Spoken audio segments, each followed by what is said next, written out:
If Love and Gogi is wrong, I don't want to be right. What would Socrates say to that? It tickles my fancy. Oh, Okay. Goosies. I don't have hair. Oof. You got Marcos. That's not. Wait. Yeah. That's true. You do got me. Get over here, Marcus. Let me look Hey. at. They don't want it. Tobin and Leroy, ready to deploy. Had to hit it with a little journalism, but that was a decoy. Better have about me, boy. Okay, Leroy and Tobin, hold to the show, man. Still on the sauce with the show, and till then his half moon open. Sometimes go taste like a snowman. No proof of my life, better more than no proof. I always wanted him, I never hated him, I never traded him, independent, I never ever traded him. You know what is a star? Like another city, the driver's like Florida. Wish I could large, so many more. 10 in the more, never a bar. 8, 10 in the more, 2 to the P. Nothing to you, but it's something to me. Handsome as ever and cute as can be. You can watch us on YouTube with view for free. Ay. This one time for the Twitch. This one time for the text. This one time for the phone line. Whole time wondering what they gonna do next. You know, I just wish you guys would stop the quibbling.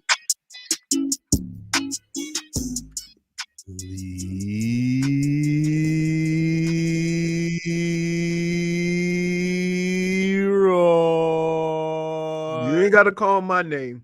That was as dominant. That was as dominant as a performance Goosies. as you will see. Oh, Goosies. And I got to tell you, everybody got in on the 3 game. Everybody. We could talk about On everybody. the road. We could talk about everybody because it was an intangibles delight. I Oh. mean, it was an intangibles barrage on the Bucks' ass yesterday. But there's only one thing and one thing we got to talk about right now. Jovic, dude. Wow. Sweetener. Wow. Marcos. Yeah. Wow. Wow. Leroy. Wow. Did you see him last night, Leroy? Did I? He's so big. He's so fast. He shoots. He gets the ball. He dishes it out. Got some mobility. Giannis didn't want anything. He didn't want it. He didn't want it. He didn't want it yesterday. He didn't want it yesterday, Leroy. You know what the most impressive thing was? Is that you took a dude that gets to the free throw line however many times he wants, and a team that strives on getting to the foul line, and they only got to the foul line 11 times. Now I'm sure on the other side they're complaining. Actually, they weren't. I listened Really? to Doc Rivers last night. I was expecting more Doc Rivers excuses last night, but I got to tell you, Doc, you gave a lot of credit to the Heat, so I got to give credit to you. Listen, every now and then in life, you get your ass kicked, and you just take the L, you go lick your wounds, and you get ready for the next day. For me to sit here and complain about what was going on, we lost by 30. What am I complaining about? One call? Killed him, dude. Like you had Kevin Love showboating on your ass by the end of it. Kevin Love. With all them gray hairs. Did you see Kevin Love with the step back 3? Like this is 2014? Wow. It was, and to be honest with you, as I'm watching the game, I'm thinking this. This is what this team looks like when they shoot the 3. Oh my God. It was so Right? good. And when they don't, and I know people will say, and the stats don't bear this out as much as I say it, but when they don't shoot a lot of 3s,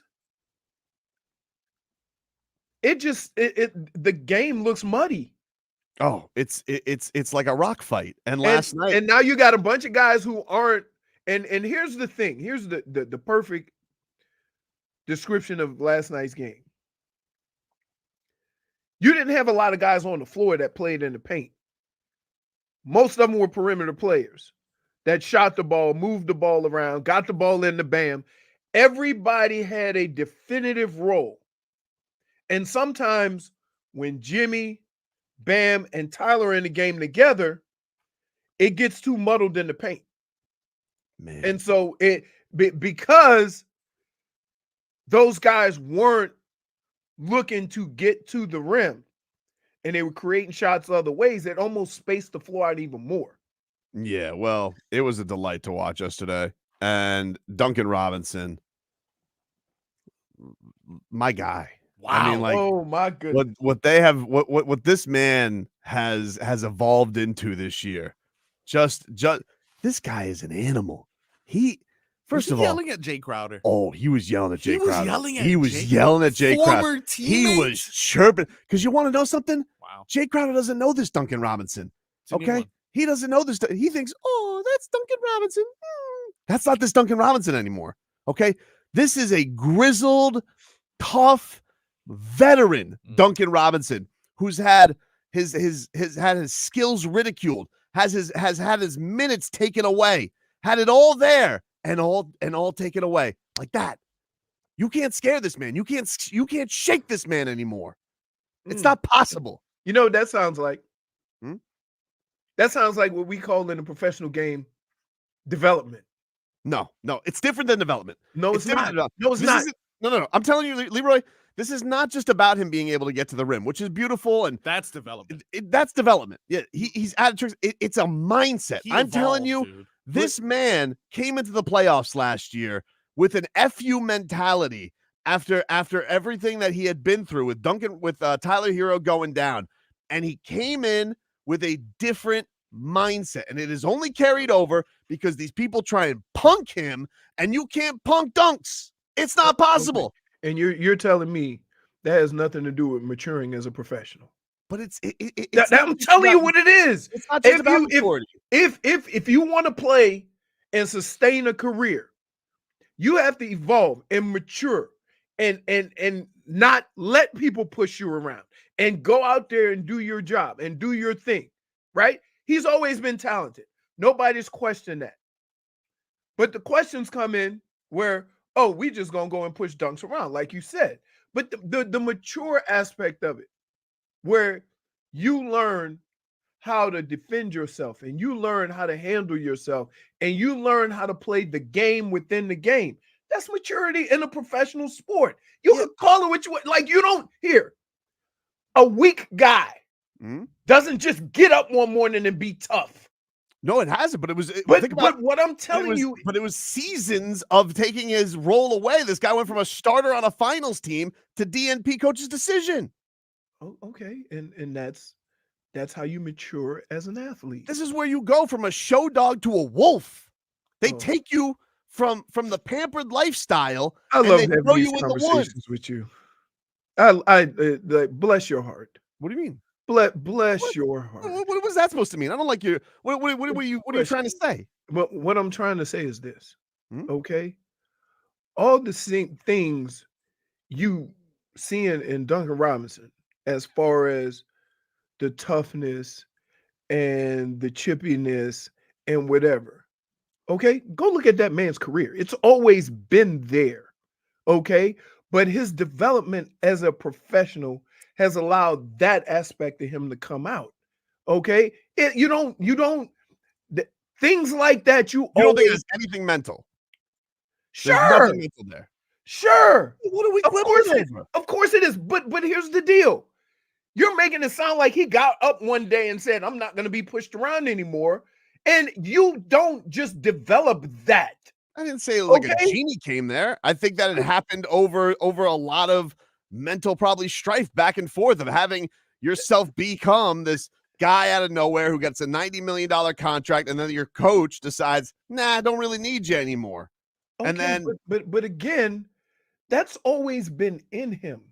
The maturity of him as a professional is what, and him getting comfortable with, the hardest thing in sports to do is be you. You're trying so hard to be what everybody thinks you should be. And sometimes you just got to go out and say, F it, I'm going to be me. Okay? Duncan's came from nowhere. So that dude already knows how to fight and struggle and claw his way into a situation. He didn't start off at Michigan. You think that's a soft individual? no, I didn't say he was soft. No, I'm just saying, like, mentally weak? No. I think you guys agree.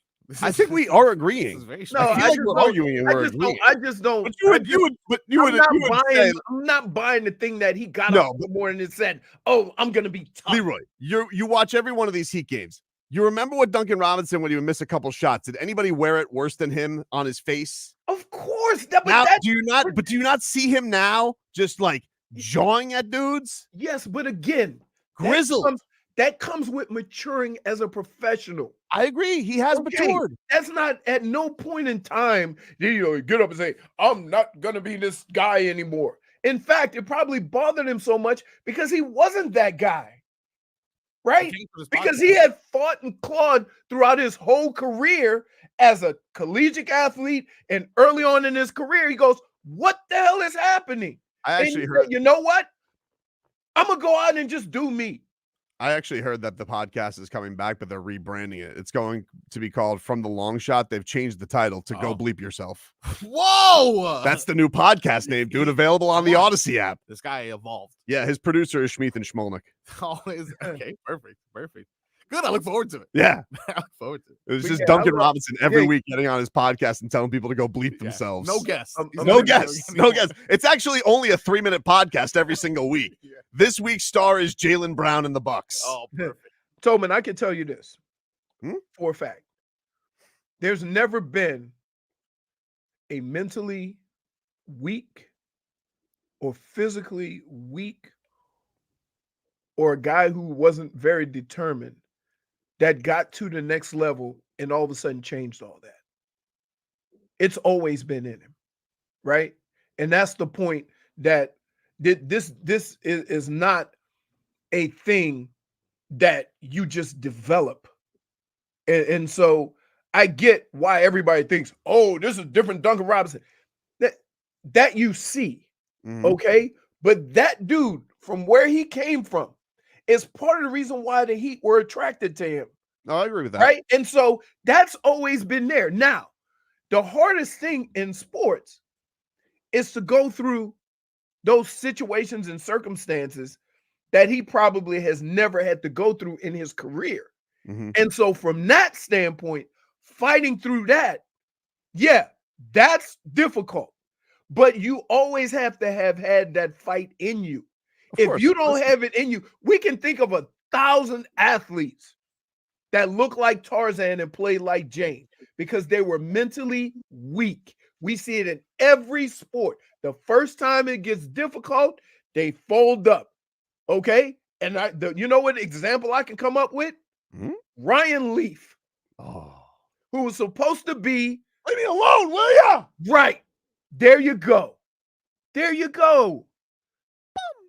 So, and, I say the same thing about, you look at a guy like Tua. Everybody hears the way he talks and he responds to questions or whatever. You think that guy ain't mentally tough with what he's gone through? With everything he's gone through. Right. So, because he doesn't show it like Dunks, people take that as a sign of he's not that guy. He's not that go rah-rah, get him guy. He's not the guy to command the huddle. He's not. No. I think Duncan Robinson is going to punch somebody in the face by the end of the year, though. Yeah. I think it's going to happen. Hey, He's the enforcer. I think it's going to happen. Who knew? I think it's going to happen. No. But what Leroy says is right. Listen, every dog has a wolf, okay? But you don't howl till you find your own meal. Oh, my God. Please, -1. Why? -1. Here's why. Here's why. Every dog. Stop taking what I'm saying and trying to mix it up in your silly sauce. No, we agree. No, we don't. We agree. Even if we Can Can I just say this? I've done this show long enough with you to know this. Even if we say the same damn words, we do not agree because you gonna put a little twist on it that I'm not gonna be down with. Dude, you sound like Oreo. What? That's not a dog. That's a wolf, dude. If that dog came up behind me, if that dog right there, More dog. hey, Marcos, if that dog right there came behind me and barked at me, I'm gonna hit him like that possum. I ain't gonna be scared of him, right? Like, come on, man. But yeah, so I get, because everybody thinks because you see a different version of a player that means they found this, your mentality is always there, right? The Heat ain't bringing no soft people in there, no mentally weak people in there. They're not, because they put you through a lot. They do. You got to be mentally tough for the ups and downs of just play. Not forget basketball. Mentally tough to just deal with what the Heat do with their players. I think one of the things that's been impressive with Nikola has been what he's gone through already this year. You know, like Right. he is And still in, come out out and get starting 10 games. Had a little kerfuffle with the sneaky Serbian media where they're like, what's going on there? Nico goes, oh, buddy, pretty frustrated. No, that's off record. And then all of a sudden he's got to come out and be like, no, I love it here, buddy. And then all of a sudden it's like, I want one more chance. And last night was that chance. You And think my that's God, you was he think good. so let me ask you a question. Hmm? If they start using Nico and Nico continues to play like this, right? You think that dude ain't mentally tough? A weak individual would fold up. You know what I'm saying? I'll give you another perfect example because we just saw that he retired. Hassan Whiteside. Mm-hmm. Right? Every time they try to put the clamps on him to demand that he play a certain way in a certain style, he folded up to the point where it got frustrating and they had to get rid of him.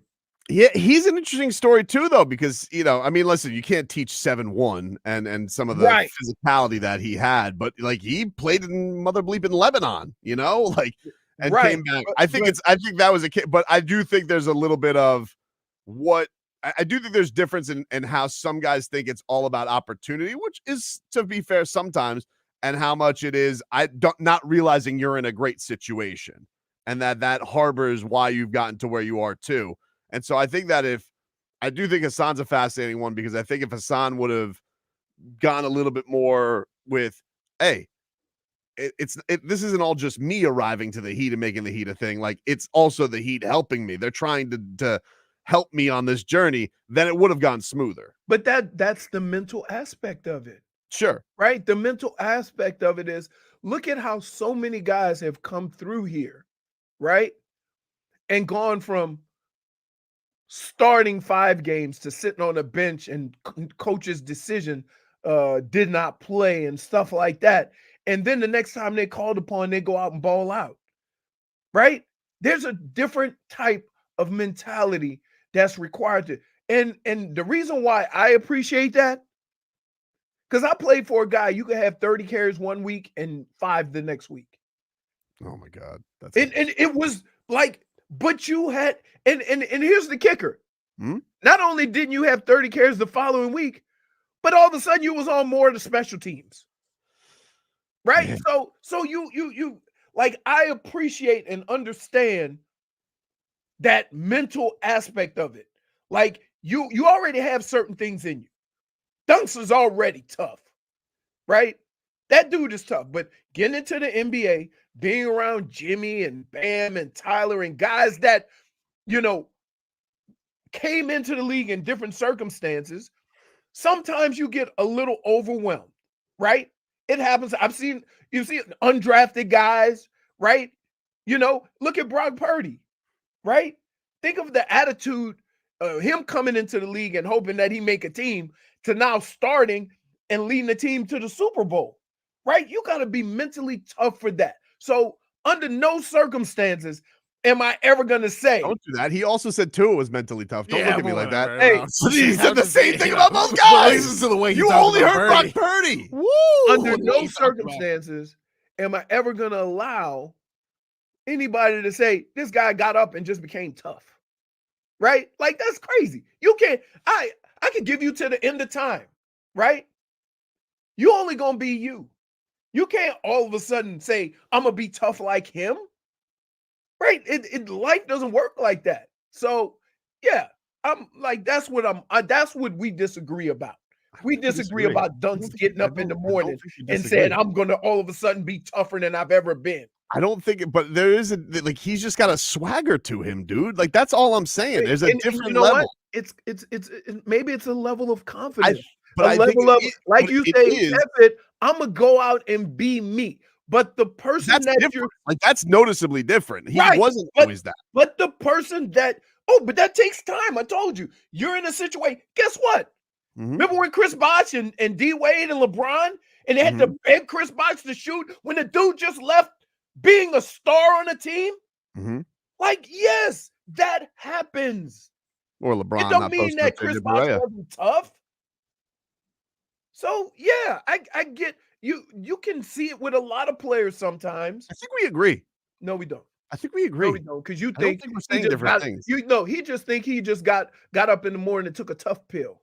That's not what I said. Basically, you did what That's you not said. what I said. No, it's not what I said. Say what you say. I told you. I said every dog has a wolf in them, but it takes you. See what I'm finding your own saying, wolf. Marcos? See why we How? can't have a conversation? Back Yeah, after this. I forgot that happened. WQAM.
Nico for three. Knocks it down from the left side of the arc. Nice start for Jovic. Duncan with the rock up top. Gets it left to Tyler. Got Beasley in front. Trying to shake it. Instead gets it to Jovic. Catching fire. Knocks down another three from this left side. This time the wing. He's 2 for 2 from the land of Duncan Hunt. Hand off to Tyler moving right. Now he jumps, throws a bounce pass behind his back to Jovic, who just put Giannis on the floor, but kicked it up to Martin into the left corner. And now a splash down from Tyler in that left corner pocket. He is now tied with Eddie Jones for 712 made threes in Heat history. It's tied for the third spot. Bam out to Corral the Rock. Gets it to Jaquez. Pump fake. Gets it to Duncan, who knocks it down from the right corner pocket. Just a catch and let it fly. 2 for 3 for Robinson. Bam to Nico. Back out top to Duncan for 3. He rips the net. His third make in 4 tries from downtown. 11 points for Duncan Robinson. Stepping into the first 5. The Heat down a few players. Don't say shorthanded. Here's Tyler for 3. Splash! That's how you make a pay for it. Doc slaps those hands after putting the timeout up with those hands. And the Heats are doing it. 8 of 14 from downtown. 19 of 32 overall. Nearly 60%. Tyler pump fake, sidestep for 3. Knocked it down at the end of the shot clock.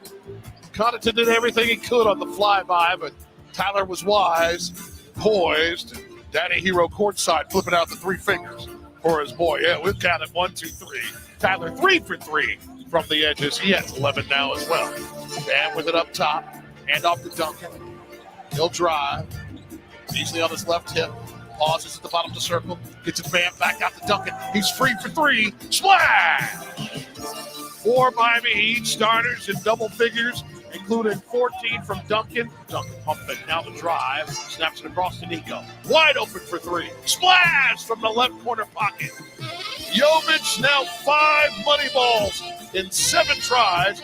He has 21. Season high in scoring for him. It's also a career high. Tyler will bring it down. Love up top. He'll let it launch. He'll make another. And timeout from Doc. 4th make from downtown. You can't stop the up top with Love. Love knocks it down. Timeout. I think that'll do it for Milwaukee. Love knocking it down right in front of Doc, and Doc says, "Uncle." Wow. I got to tell you, Marcos, you burn me a copy of that later? Yeah. You can set the mood for Valentine's Day at the old Tobin's house. You know, I don't need any Barry White. I don't need any Usher. You just send me that instrumental with Jason Jackson calling the Heat threes last night from the Intangibles. Dude. Are you serious? That's going to set the If mood. you brought that in, and Jason goes, Jovic from the corner, from the land of milk and honey, and you get excited, your wife is going to evacuate the facility. She's going to be like, hey, put on a little music. I said, it is time. Okay. Oh, we're going to go on a Miami Heat adventure, all right. That's not good. My goodness. Woo! Hey, What a night it's going to be. hey, Ow. hey, Date South. When an intangible with an accent has a breakout game. Oh, dude. This guy, my God. Ow. Hey, and in true sports fashion, Jovic might get 3 minutes tonight. Oh, dude, let me get to. I have a message right now for Eric Spoelstra. You know it. I know, but if I could just, I'm going to politely request something. Spo, you're the best. Okay, no one denies this. That's why you got buckle up, buddy. You got the greatest contract in coaching history, deserved. And I'm gonna come humbly. If I had a hat, I would have a hat in hand. Humbly, Spo, please don't take this away from me. Please. I love watching Nico play basketball so much. I love it. He's so big and he's so tall and he takes that rebound and he runs. And Spo, he's not a bum on defense. That man competes. All right, every once in a while, somebody's gonna vet him. Like this damn. I mean, you see this Damian Lillard. What a shell of himself. Yeah, just jumps into a rookie and gets a bailout whistle on Nico. He didn't even touch him. Embarrassing for Damian Lillard. Embarrassing. You know.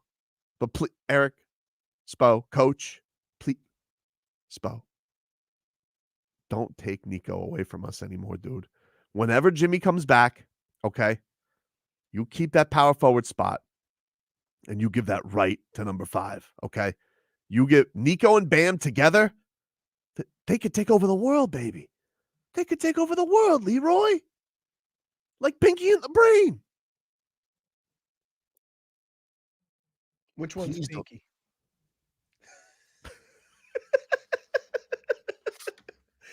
You said it. Oh, man. Bam, triple-double last night, by the way. Didn't flirt with it. Got it. There you go. Got it last night. Good game all around. Giannis must. All around. Everybody pitched in. It's We were- amazing. You know, Giannis didn't have a foul shot. Did not. Oh. Did not. Did you see? Did you? But By the way, here's what I would say about that. You can complain, but don't get on me because your guy is not being aggressive. Dude, did you notice yesterday after the game? Did you see the Bucks? Like, is this a thing they do Yeah. after every game where they In the middle pray? of the court? Yeah. That's a thing they do? Yeah. Because everybody was wondering if they were praying for a new head coach. You think? I don't know, dude. I was Well, like, Doc is here. Doc is there for one reason: to get them to play some damn defense. Wow. It ain't working. well, like I'm just very confused. Like I Wasn't know it Mike 5? Budenholzer doesn't adjust, but like they were a good defensive team. They had, Yeah. Not this year. Not this year. but he wasn't the coach this year. They fired Budenholzer. Yeah. Right. I like See, fair there's enough. certain franchises, and there's certain franchises that if you think you're a championship team, there is nothing along that way that's going to make you feel differently. And if you come up short, you as an organization feel like you got to do something different, right? And so Budenholzer was kind of the recipient of that, Mhm. along with their new coach. Adrian Griffin. Because yeah, and I think sometimes in those moments that you almost have to hunker down and be a little more patient because you realize what you have.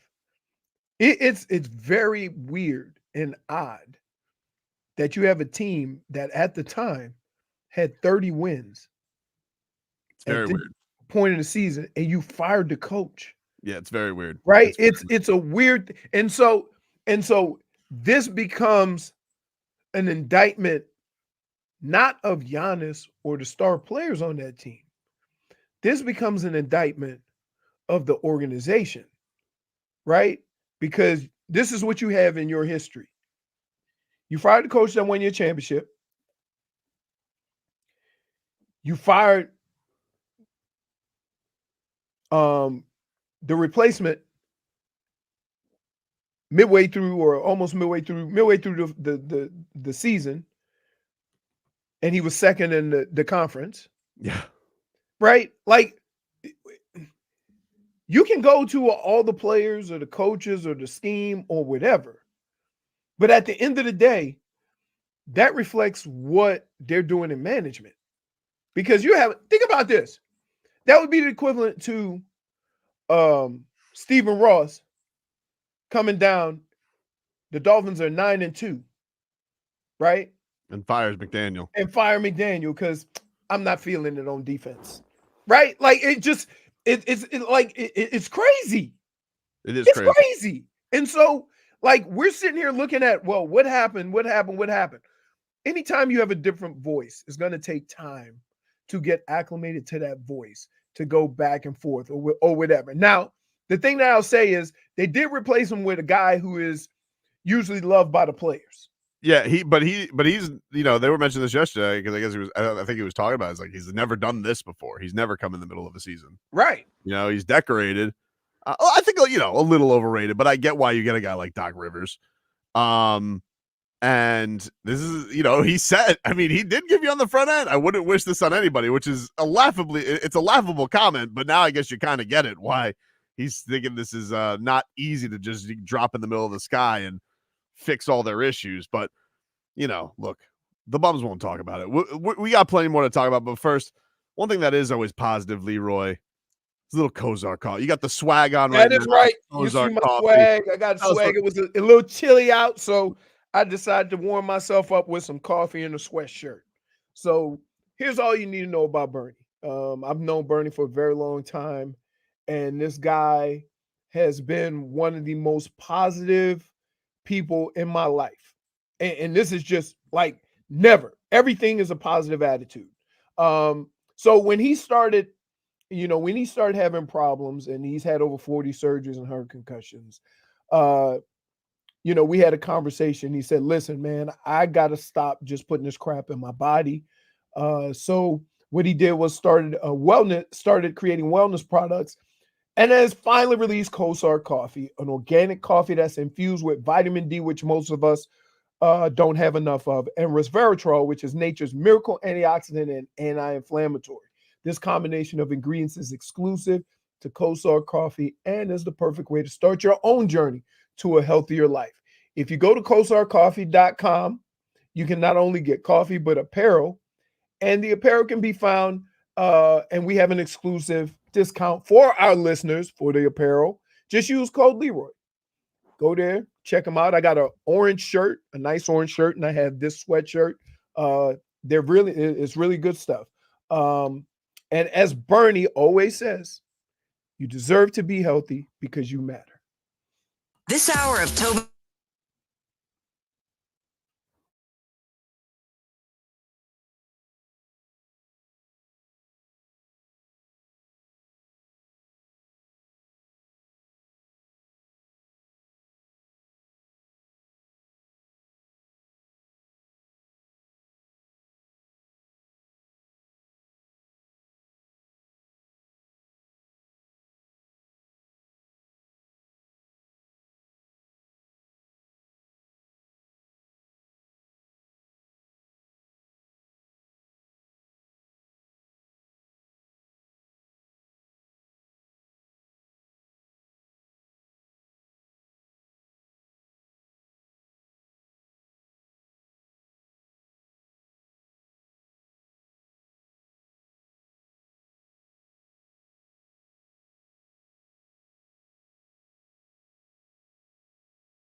back, you rascals.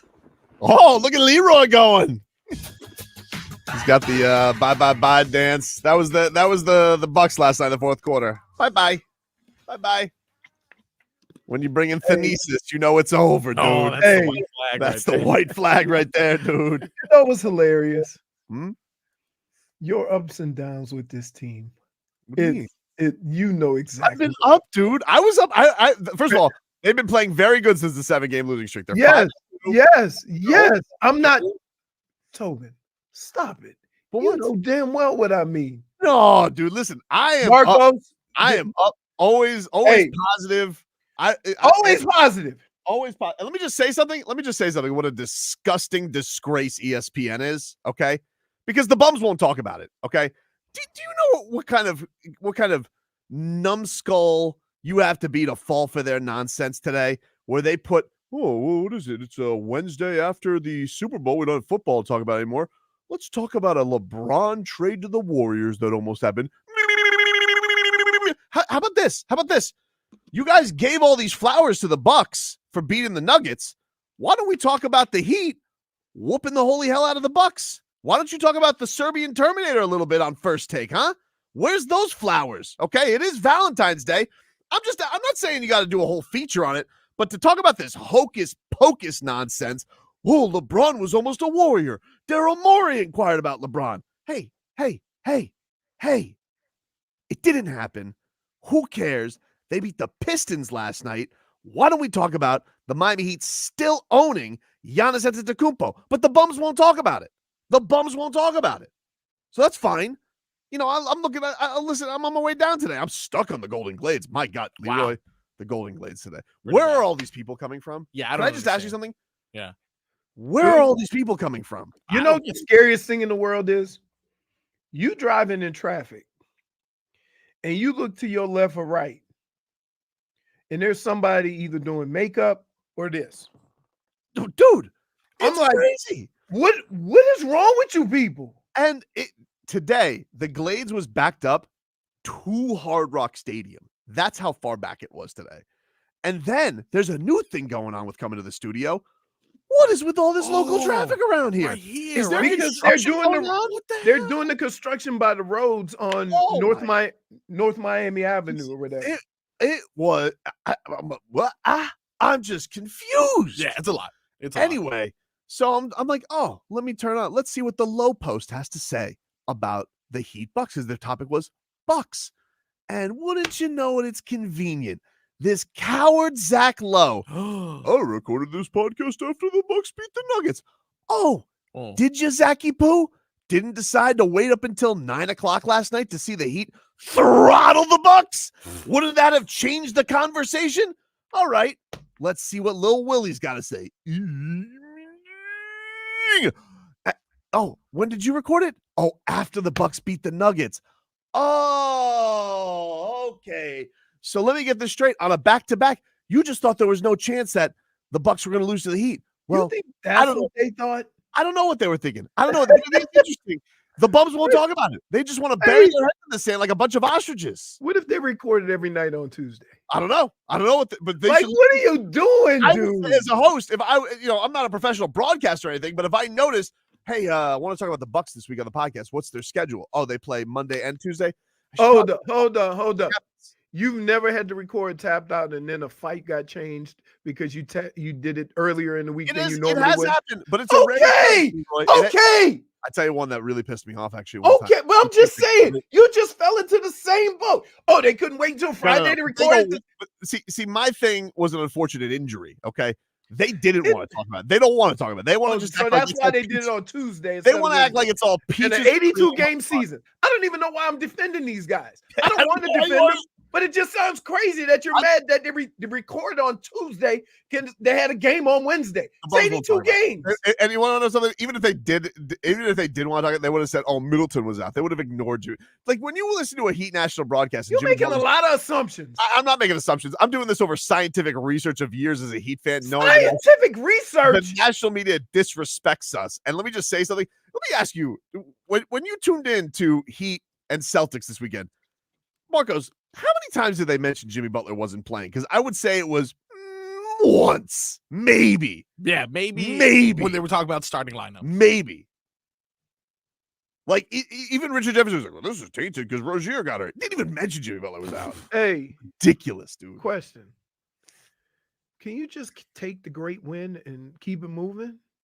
Like, I'm so excited about Me too. what the Heat did. Me too. And here you are talking about nonsense. Just Let's credit. enjoy the Heat. You got to enjoy the I Heat too. I No, am you're enjoying the not. Heat. I'm enjoying you're the not. Heat. Oh, I'm enjoying the Heat, dude. You're enjoying the Heat with complaints. Where's my credit? You know, Who cares? there's an old saying that I like to that I always Oh, live by, boy. which is credit where credit's due, and we don't get our credit.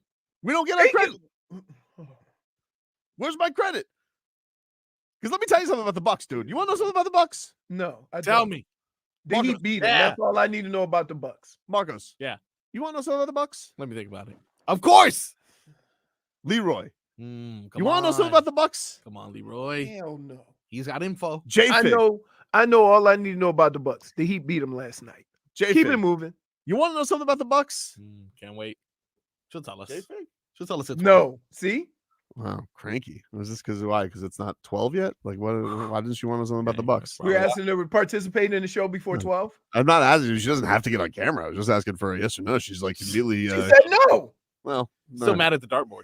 Yeah, what's up with that? You I know, don't it's a little bit weird. Well, check this out. That went a lot better because you knew, right? Tobin, you knew you thought somebody was landing on chicken and trees. I thought so. I'll tell you something about the Bucks, but first I need to call it 305-567-0560. 305-567-0560 if you guys want to know something about the Bucks. Because I got to after just a couple of years of research here and investigating the Milwaukee Bucks. I have something to tell you about the Milwaukee, but first I need to call it. Hey, RVA Richie, what's going on, man? Good morning, meep meep. Meep. Heat. Richie, I want you want to know something about the Bucks? go ahead. Oh man. He wasn't very enthusiastic about it. Nobody wants to hear it. You wanna know Nobody cares. dude. I mean, like, he was such a, it was not any other caller. 305-567-0560. 305-567-0560. Now we got to show you gotta fake say- excitement. Now No, the I callers gotta got to tell you show something about the fake Bucks. excitement for your hot take. I would like somebody to gather with me. You're saying I'm being a big baby because I want more No, credit. I don't You want want somebody to come on. You want somebody to come on the show and show fake enthusiasm I just for want your terrible take. I just want to know 305-567-0560. I'll move on from this. We don't have to talk about the rest of the show. But if you want to know something about the Bucks, 305-567-0560. But like it's just one of these things where it's just frustrating because I you know what? It's fine. I won't tell you about the Bucks. Is it I won't tell you about the frustrating? Bucks. What frustrating that the Heat beat him down? That's not frustrating at all. It's not even a headline, not even a blip. Who cares? We know. 560, you're on the air. What's your name? Can we talk more about Brock Purdy by any chance? I would love if we talked about Brock Purdy. Get back in the screen, Marcos. 560, you're on the air. What's your name? Kyle, Hey, Kyle. You want to know something about the Bucks? tell me something about these Milwaukee bums. All right. I'll tell you that, but hold on one second. Oh, God. 560, you're on the air. What's your name? Khalid, Hey, Khalid. You want to know something about the Bucks, dude? I want to know something about the Bucks. All right, hold on one second, buddy. All right, hold on. Hey, 560, you're on the air. What's your name? London. Mondon. Let me ask you a question, dude. You want to know something about the Bucks? But I already know something about the Bucks. You know something about the Bucks? I know Is it something the about same the thing Bucks. that I know about the Bucks? It just might be, bruh. What do you know about the Bucks? I know that they don't want this smoke. They don't want the Heat. They don't want the Heat. Right. They don't want the Heat. Oh, that's exactly right. How did he know that? He's good. How did he? He's good. He's good. They don't want the Heat, dude. They do not want the Heat. Oh, Wow. Pretty good. Wow. If I may, Oh, my mind was just read, dude. if I may, Amazing. do you understand the concept of radio? Of course they want to know about the Bucks. That's why they're listening. You calling to ask them if they do, they're already listening to the show. No, I don't think that's true. Hold on. Oh my goodness. Radio, mama. Hey, Smitty, what's going on, man? What's going on, man?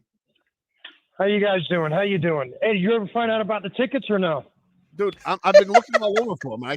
I'm trying to figure it out, but our boss is like only here, and he has the mail like that he's in control of, and he's like he's gone half the time. So I don't know if he like took off with them or what. But what's going on, Smitty? What else is happening?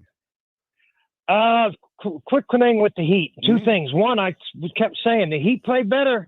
I love Butler, but you see how much better they play. They don't slow that. They play faster. They look like a complete different team every time. And the second thing is, I've been saying for 2-3 years, you must put somebody with Bam with height. Bam is not a true center. He's 6'9". True centers are 6'10", 6'11", 6'12". You put him with a 6'10" guy, even if he is playing center, it gives him more freedom to move around and be better at his offense when you got a second big guy working with him. I don't know if you agree with that or not, but that's my opinion. I like my center 6'13", but I don't know about you, Smitty. What about you, Leroy?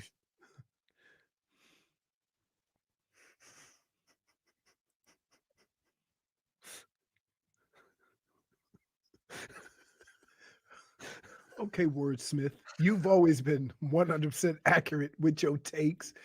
My man got carried away. He got excited. He just went right past 7'2" or 7 foot, right? And said 6'12". We all knew he missed 7 feet. But come on. Take a break. Our Jovic after this. Valentine's Day basketball.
It's time for our Tua.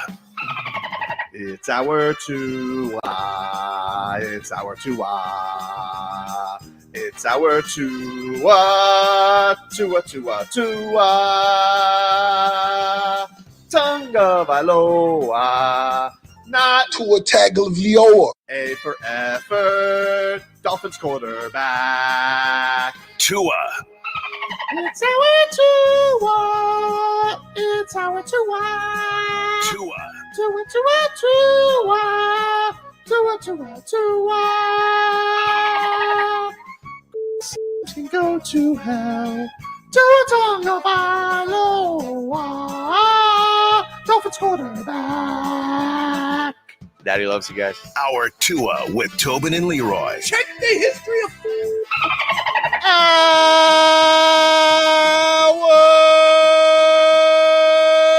Over to the program, ladies and gentlemen. Tobin and Leroy here with you. 560 WQAM. Still love you, Tua. You know, Marcus is being a jerk to you, but, you know, basketball season now, you know, our Jovi. Switch the hour up, huh? You know, just for a little celebration last night. A little sweetener. That's fine. By the way, did you see this coward Kyle Lowry? What? Coward, dude. Why? What'd he do? So he officially signed as he passed his physical Oh, man. with the 76ers. All right. But riddle me this, Batman. That's me. How does one pass a physical and then needs to be out tonight for quote unquote reconditioning? Hold on. How does that happen? Hold on. How? How does that happen? Why? Leroy? It happens a lot of times when players go to new teams. They call it reconditioning. Basically, it's, we need to get you up to speed on what we do. You know, Leroy, I'd buy that. I'd buy what you're selling. I'd go to your yard and I'd buy what you're selling. Here's the thing, though, my friend. What's up? He already knows what they do. He's played for Nick Nurse before in Toronto. Okay. So he knows all the plays. Okay. All I'm saying is if you wouldn't look at that and say, oh, he's taking on the Miami Heat, could make his debut, could give a solid contribution. You know, Leroy needs him to score 50 points in his first 6 games. Oh, so you sure it's not just a little case of being a fraidy cat? You fraidy cat action, Kyle Lowry? Can I? wow. What's he been doing these last couple of weeks, Leroy? I have a question. Here. Is every situation that you come up with involving a player this? You do this with every player. You do.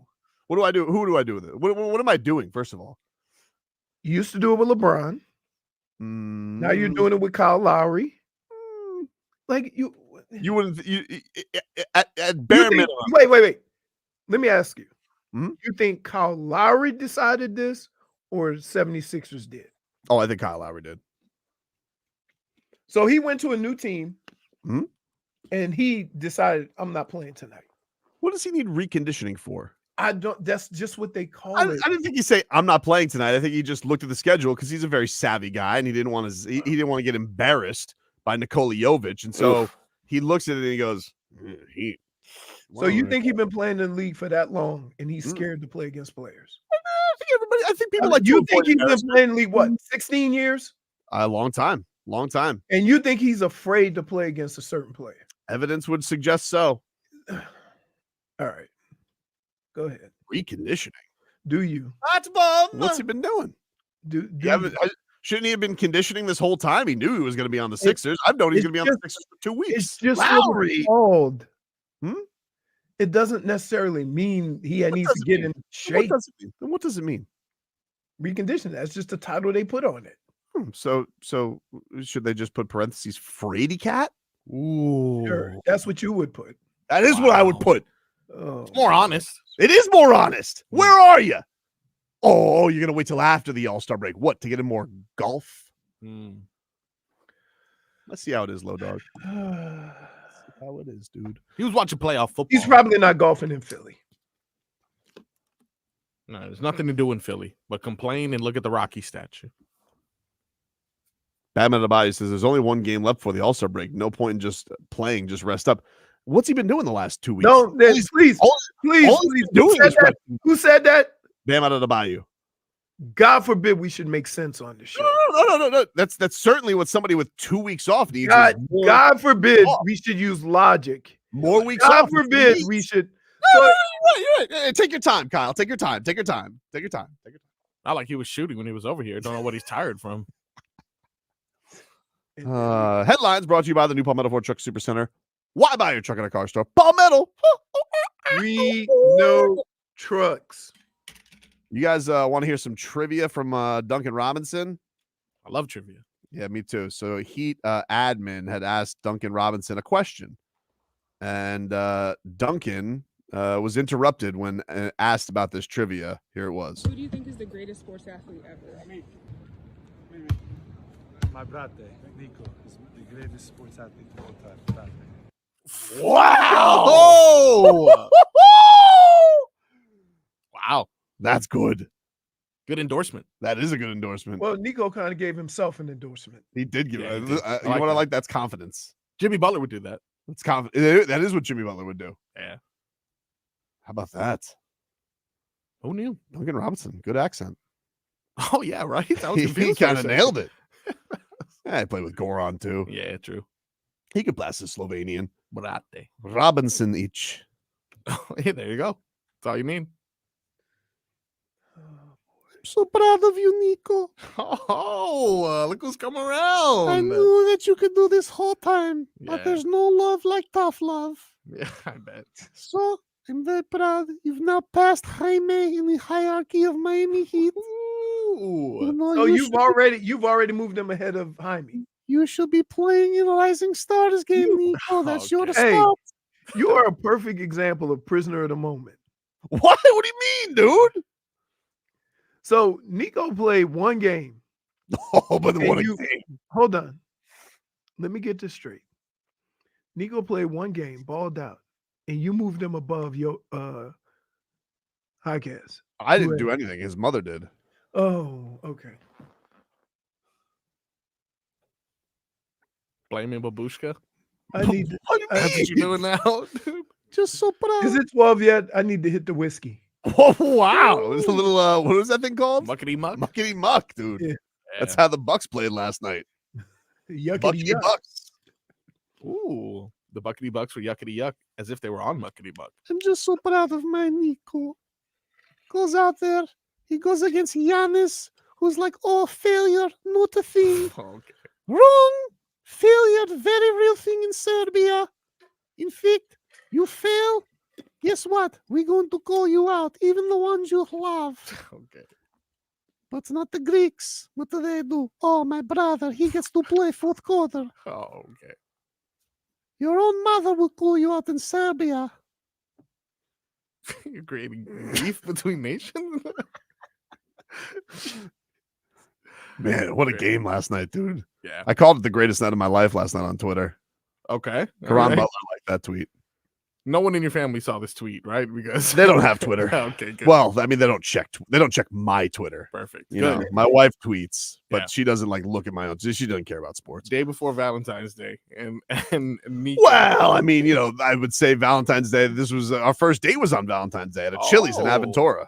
Look at that, still going, or is it? Yeah, going today, but not in Aventura. We're going to the one in Lake Worth. Nice. That's a Chili's tradition. Chili's tradition, dude. You got to get some molten lava cake. Need some more. You know? cake. Man, my wife told me, I see what you got going on this week. Just get me a card. Nice. It's the gauntlet. Yeah. It is. Don't fall for her tricks, though. You better get her. I know, Absolutely. Nice try. You I like nice know. spoon. Good one. I know. Oh, That's what I wanted to ask. So, should I fall for that? No, Not at all. no. What? And don't get none of those side of the road, just set up a tent this morning kind of things either. My dad used to do that all the time. Tell you what, though, I went to a gas station near here because I was trying to just take a break from the traffic. fair. And they had some nice flowers in that gas station. Did they? I just wouldn't mention that I got gas station flowers, but they're pretty good quality. So I did a little thing yesterday. What'd you do? All right, there was a guy on the side of the road. He sells flowers. 2 wonderful bunches of roses for $25. And then I went to a florist for, a different piece that was $80. Both of them were presented at the same time. She liked the roses more. So I said, you know what? Got them both from the florist. I can't tell her that I got it from a guy on the street. Just got to give credit to the florist. Man, we are suckers. Yeah, well, that's true. 2 for $25. And Not a bad thing. can't do nothing about it. I was at Publix the other day, and I was my goodness. Do you go into Publix? I couldn't even get to the water. There's so many balloons and flowers and flowers. cookies. Yeah. But I'll tell you one thing. Man, the upcharge on these flower, a dozen roses at Publix, standard price $13. For sure. Okay, I look at $22. Yeah, they're not even that great. What are you doing? Not even that great. Crazy. You can do like I do when we play Valentine's roulette with the big box of candy. Purchased after Valentine's Day, of course. Got to. Best deals. Right. But and then Father's Day, you know what they put in the front? 20 cases of Bud Light and meat in that little refrigerator they move around. That's all we get. You think any woman has bought their man the steak at Publix that's shaped like a heart? No. I wish. No. It's very romantic. Because if they know that their man is a manly man, yeah. First of all, you going to a butcher and get your meat. Yeah, butcher. Yeah. Man. I'm going to the butcher. Cigars. I like that Nico last night. He had shoots more accurate than Cupid. So can I okay. I have different circumstances than you. I can't fall for it. Just get me a card. Nah, no way. Even with what I got going on. Yesterday was Rebecca's birthday. Tomorrow's Fonz's birthday. Going to Vegas on Saturday. Yeah, well, listen, the game plan doesn't sneak up on you. This is the same thing every year. That's why you call it the gauntlet. It's true. You don't get to have a gauntlet and then take a knee on a play. I can't call the timeout.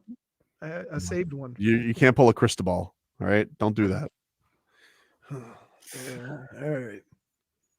Yeah, it doesn't have to be anything major. At least just have a plan. Be like, hey, when we get back from Vegas, Valentine. No, we do. We do. We're going up by you, Tobes. Oh, nice. Yeah. No, you know why? You want to come? It's where you going?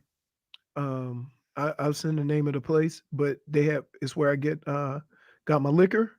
Oh. And they have a pappy.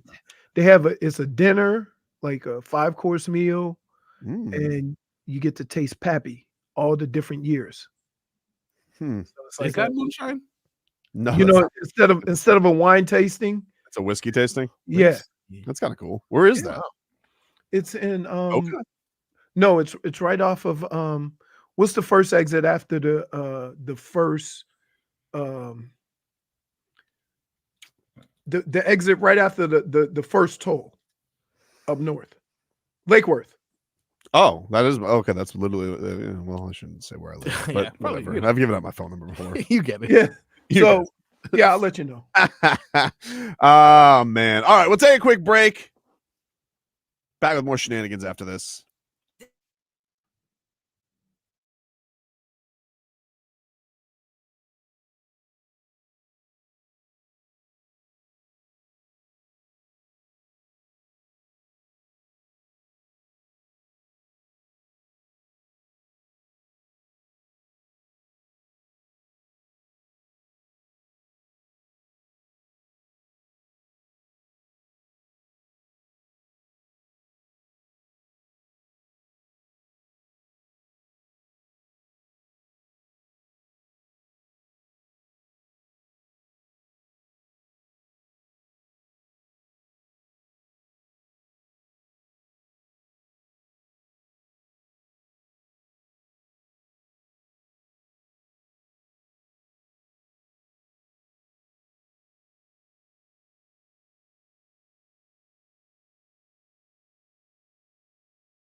gonna say that they want you. They try to get you. All right, welcome back. Tobin and Leroy here with you, 560 WQAM. Take you up until 2. Got a mixed bag coming on up here in just a bit. Also want to let you guys know we got Dave Matthews tickets to give away. One more pair to give away today here on the program. So if you like Dave Matthews, on the mountain. Yep. All right. No? That wasn't your best. Apologize. If you guys want to go, we got your chance to see Dave Matthews Band at the I Think Financial Amphitheater on Friday, May 24th. So keep on listening. It's a Live Nation show, ladies and gentlemen. Leroy, can you get a weather update from the Demesman and Dover Law Firm? Your accidentattorneys.com. Free consultations 24/7. Call them at 866-954-MORE. It is a beautiful day. It is winds are 10 to 15 miles an hour coming out of the northeast. Mostly sunny and about 70 degrees. How do you do, Macros? It is a mix of clouds and sun today.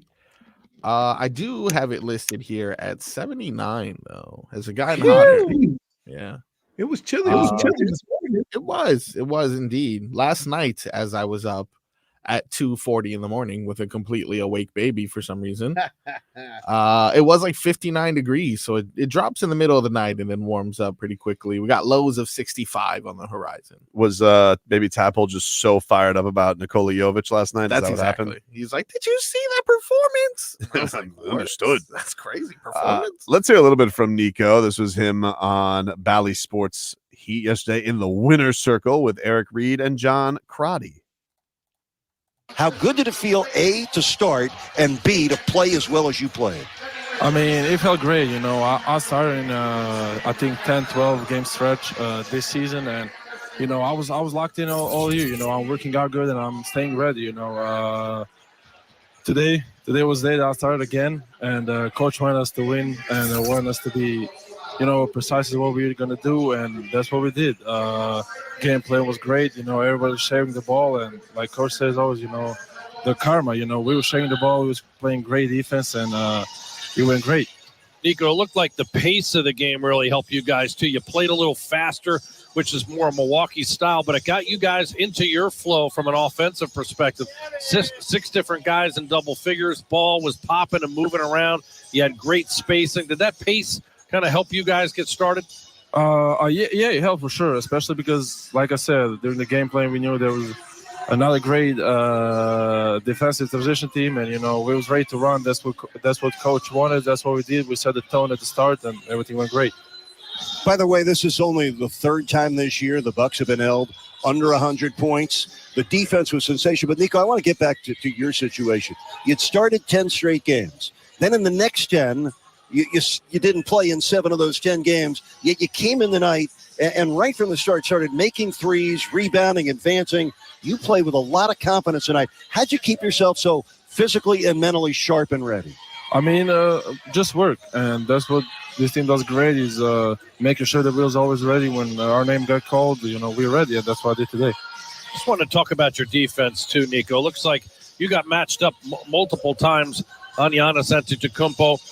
What's it like guarding him, and how have you improved on that side of the ball? I mean, it was not easy, of course. I mean, he's a 2 times MVP for a reason, but you know, I tried my best. My teammates had my back, and you know, somehow it worked out. You know, like I said, you cannot just guard him one-on-one that easy. So the whole team was locked in. Everybody was helping on him. So that's what we did, and it ended up being good. Yeah. Well, how do you say clamps in Serbian? Clamps, Nico. You look up Greek freak and make him Greek meek. Okay. So proud of you, Nico. He's dropping puns now. I don't know, man. I don't know what's going on there. Hey, what's going on with Dana White? What is up with Dana White? Dude? He's folding. I don't know when this was filmed, right? Like, folding. I don't know when this was. So Dana White goes on Howie Mandel's podcast, right? Yeah. And like he just walks off the set. Like, why would you even show I don't up? know. So, like, Howie Mandel's just introducing me as a podcast called Howie Mandel Does Stuff. And Dana White goes and does the podcast. And it was funny because Dana White that's like kind of how he does his media now, is he does a lot of podcasts, but podcasts are long, like you got to do a podcast. Usually you're doing like, I don't know, anywhere from 30 to whatever minutes. We've had Dana White on a couple times. Yeah. It's been cool, but usually it's like a 10-minute hit, but it doesn't do that as much anymore. It's usually like he's just announcing stuff and then he'll go on some popular podcast, which is cool. Whatever. Do your media how you want to do your media. But I guess he's just fed up with it because Howie Mandel, all he was doing was introducing him. I'm going to play this clip for you here, Leroy. And Dana White is just like rats off a ship immediately on this podcast. He's like, I don't want to do this, and just leaves. Dana White, you are an amazing guy. I can't thank you enough for being here. You and Ginger seem to be getting along. You are not only an amazing businessman, you are an inspiration. You are a philosopher. The way you do business, the way you conduct your business and your friendships and media is, I'm jealous. But Dana, I can't thank you enough for being here. Thank you for all the kind words. I appreciate it. I am so tired of doing podcasts. I'm literally done with them. I'm not doing any more podcasts.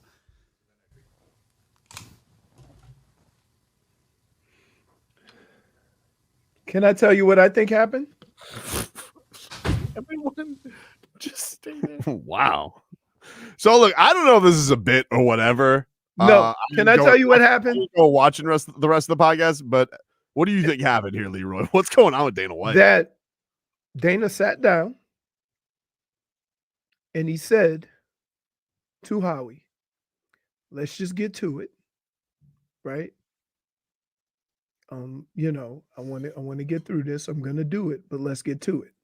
He leads on with this 5-minute introduction, and Dana White gets annoyed and said, it wasn't that long though. It was like 40 seconds. It was, dude. Dude. All complimentary though. Who cares? I mean, I don't know, dude. But that's my point. You're sitting there, you want to get through this, and the guy won't stop. I'm telling you. You don't have like, I've had enough. Dana White doesn't have 40 seconds for the host of America's Got Talent. Again, you're missing the point. He may have said something beforehand. Let's just get to it. Right? Kind of the old Dan Lubertard thing. Don't call with any niceties. Just get your question in. Let's go. But if you're going to sit down and do a podcast, I assume Dana White's at least committed 15 minutes to this. Thank you for being here, Dana. Would have sufficed. Let's get to it. Dade South thinks it's a bit. Part of me thinks it's a bit too. I think he's got nothing, dude. What do you mean? Realize I'm going to have to be here for 45 minutes talking about potentially a UFC card where I don't have anyone booked. You think that it is like he wanted to get out of there because he doesn't want to ask more questions about, like, you think Howie Mandel's badgering him about UFC 300? I think he threw in the towel. I think I'm telling you what happened. Dude, here. I do stuff all over, right? Yeah. Mm-hmm. And although it's very kind for them to say the nice things they say, I know I do a lot of shows where people had to look up who the hell I was. And they looked into a book and saw that I was a host down in Miami. Mm-hmm. Right? So I understand this. But that doesn't mean. Do you think it was when he said he was a philosopher? Is that where he lost him? It went on too long, dude. Thank you for being here. Would have been enough, right? He kept going on and on and on and on till you don't let here. When you get somebody on your show, you thank them for being there, and then you get to it so that they don't have an opportunity to get annoyed by all the nonsense. You think Dana White, you are an amazing guy. I can't thank you enough for being here. You and Ginger seem to be getting along. You are not only an amazing businessman, you are an inspiration. You are a philosopher. The way you do business, the way you conduct your business and your friendships and media is, I'm jealous. But Dana, I can't thank you enough for being here. Thank you for all the kind words. I appreciate it. I am so tired of doing podcasts. I'm literally done with them. I'm not doing any more podcasts.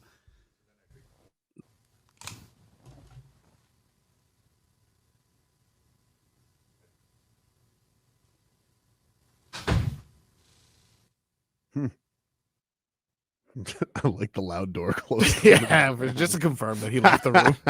30 seconds, though. You can't take 30 seconds of compliments. That's going to provoke you to leave. See, you're doing, you have to understand, you're doing this in the framework of what you would accept. Mm-hmm. But imagine how many of these Dana White does. When he wants to just get to it. We've like, listen, we've interviewed Dana White, like we've done an interview where like it's kind of gone from like ho hum to like that dude's on fire just about something. Usually it's Oscar De La Hoya, but it's like he can go from 0 to 100 in a second, or not feeling to 100 in a second. But I don't know, man. But again, you have to understand, if Dana White's done a lot of these, the best thing that you can do is get to your questions as quick as possible, right? The fact that he was sitting there and Dana White was sitting there just thinking how much he hates this, and you kept going on and on and on, right? Well, that's definitely a thing too, because Dana White doesn't necessarily know everybody. Like, it's not like Dana White knows who I am. Like, his PR people are good. They're like, hey, go on this show. We're promoting a Masvidal fight. Go on in Miami. And he sits down and so like they're just like, yeah, Howie Mandel, he's got X amount of subscribers, go on his podcast. And he goes like, I'm done with this guy. But think about this. Or it's a bit. I don't know. Whenever we've had Dana White on, the most important thing was get to it. Oh, yeah. That dude's busy. He's doing 7, 8 of these things before lunch. Or he's doing a lot of stuff. Like one time we were on with the PR person for like a good 30 minutes, and then like we were getting walked through the entire headquarters, and then it's he sits down, bang, bang, get to it. Right. But he was very nice. We noticed though.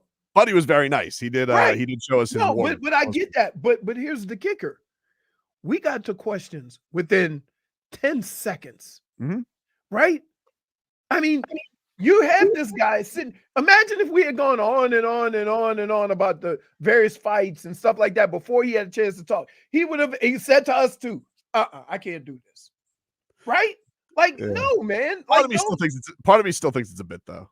Okay. I do agree with he shook, dude. He shook. He's got nothing. He doesn't have anything for that UFC 300. He's got nothing. I think the thing here was his mistake. He should have just made Holloway and Gaethje the main event. The fact that he tried to, like, he had a ground rule double. Yeah.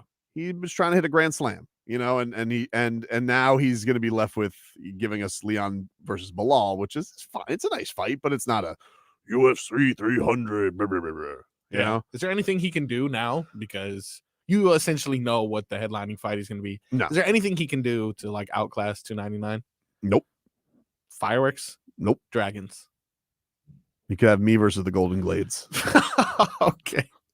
That could be your main event. See, this is what everybody thinks, bro. If you can't take 45 seconds, but come on. That's not the point here. Could have also not been his only podcast of the day either. That's what I went on. That's what I started saying. Yeah, when we get Dana White on. Well, he went there. That's the other thing. Like, he's not at their studio. He's not in his place. He went to their studio, wherever it may be. It's in Vegas. Why did he thank them though? Then why thank them for the kind words? Thank you. Because he didn't listen. He was trying. That's why he wanted to thank them. He was trying. Look, he could have very well appreciated what they were saying without being rude and saying, listen, I don't think he did. All right. Yeah,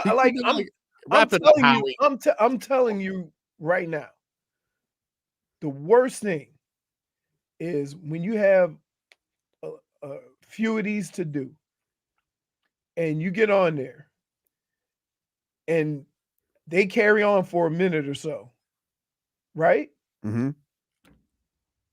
They say, love how Leroy can make assumptions on Dana. No. Dude, I'm telling you right now, we have a better idea of his schedule than you think. When we have him on, he's a I'm sure he's very tremendously busy, and like this is, and the interesting thing is, like, if you listen to Dana White interviews, a lot of them, like if you listen to him on Fight Week, he's almost got the script down of what he's going to say. Like that's what a fight promoter does. It's But a podcast though, not a radio hit. Again, man. All right. depends on the relationship though. Like if he's just doing it because his people told him to do it and he doesn't want to do it, like that could sway how his mood is going to be.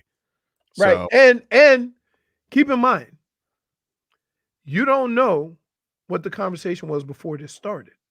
I'm guessing that hillbilly did something weird. So hillbilly. Oh, the ginger guy. The ginger And guy. he did mention something about, oh, I see you and Ginger getting along. Right. Take a break. So you don't know what the conversation was because usually I don't. if I you do don't. a podcast, you have a couple of,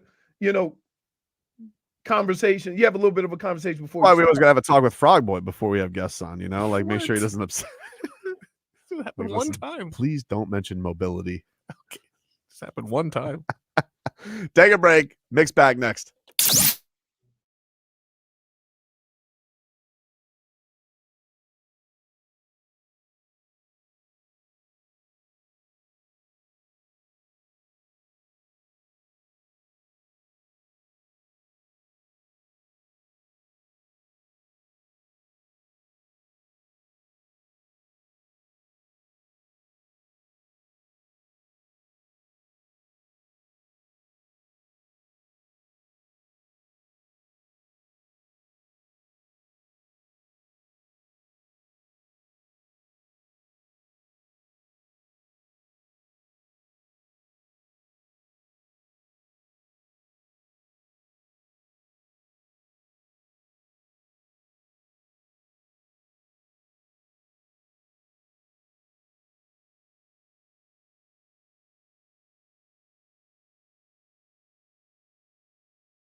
All right, welcome back.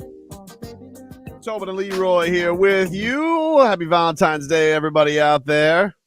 I already got my present. Was that yesterday? Yesterday's performance? You bet your ass it was. It was amazing. Love it. Is Leroy frozen or is he? I think he's just. I think he's tired of me fawning over Nikola Jović today. Could be texting. Could be texting. He's farsighted. I think he's tired of me. Send a message. Nikola Jović today. I can't help it. Filling out a ticket. Okay. Oh man, let's get to that part of the day that we love to mix it up, dude. Which is brought to you by Broward Health. Well into your future. What do we got today, Marcos? Today we have a very filled mix bag. So let's get right into it, shall we? You don't want to do a Howie Mandel intro? The mix bag goes a long way. Really one of the best segments in radio. Let's start with some Jimmy Johnson from this morning. How about that, huh? Jimmy Johnson. Jimmy Johnson was on the Joe Rose show this morning, right here on 560 WQAM. He had a lot of things to say.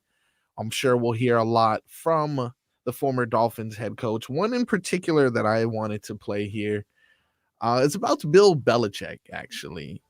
He explains why Bill Belichick doesn't have a job in the NFL. Let's hear what Jimmy had to say. Bill and his girlfriend, and it's funny you say this, he just left the house about 4 days ago. He came down, spent a couple of days with me, and we talked about a bunch of stuff. And, he agreed with it. He had actually been with Parcells and Saban a couple of days earlier. And some of these owners are a little bit afraid of him. And the general managers and the personnel people in the organization, they're really afraid of him because they think that if he comes in, they're going to lose their job. Wow. Interesting. I can definitely see people being intimidated about having Bill Belichick. That's a very that's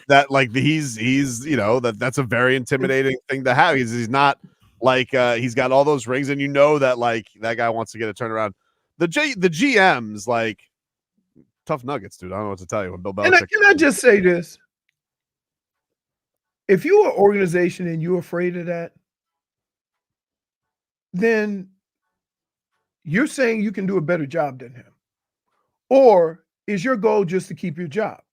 Because I'm under the impression that these teams change coaches and players and GMs because they want to put their team in a better situation to win. Right. Now, when you hear teams thinking that, you think that organization is about winning?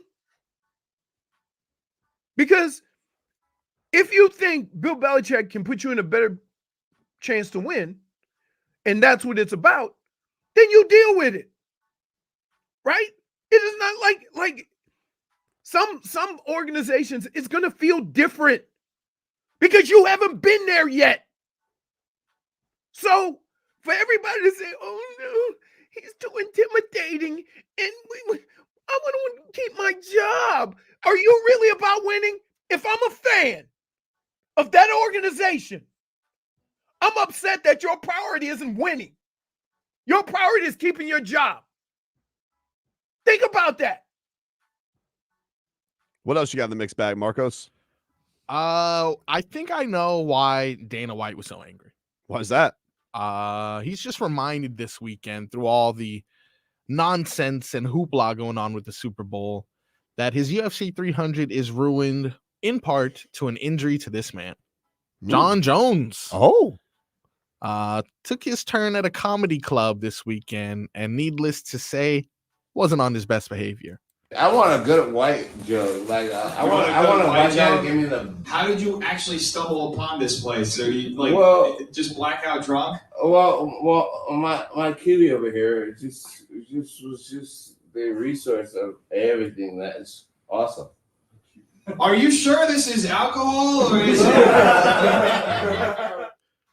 Wow. At least he found a way to be nice to his sweetheart. What do you do though if Jon Jones is heckling you on stage? What can you do if Jon Jones is do you have any jokes, John? Whatever you say, Mr. Bones. Whatever you want. Whatever you say, Mr. Literally. Bones. Can you see as a comedian, Marcos? Like when they're out on the stage, could this person I mean, maybe they don't. Do you know who it was by chance? It was a YouTuber. I forget his name, but it was a YouTuber that, has a mild following. It was definitely a small room, probably not that big. Well, that's so- why I asked him, how did you stumble upon this joint?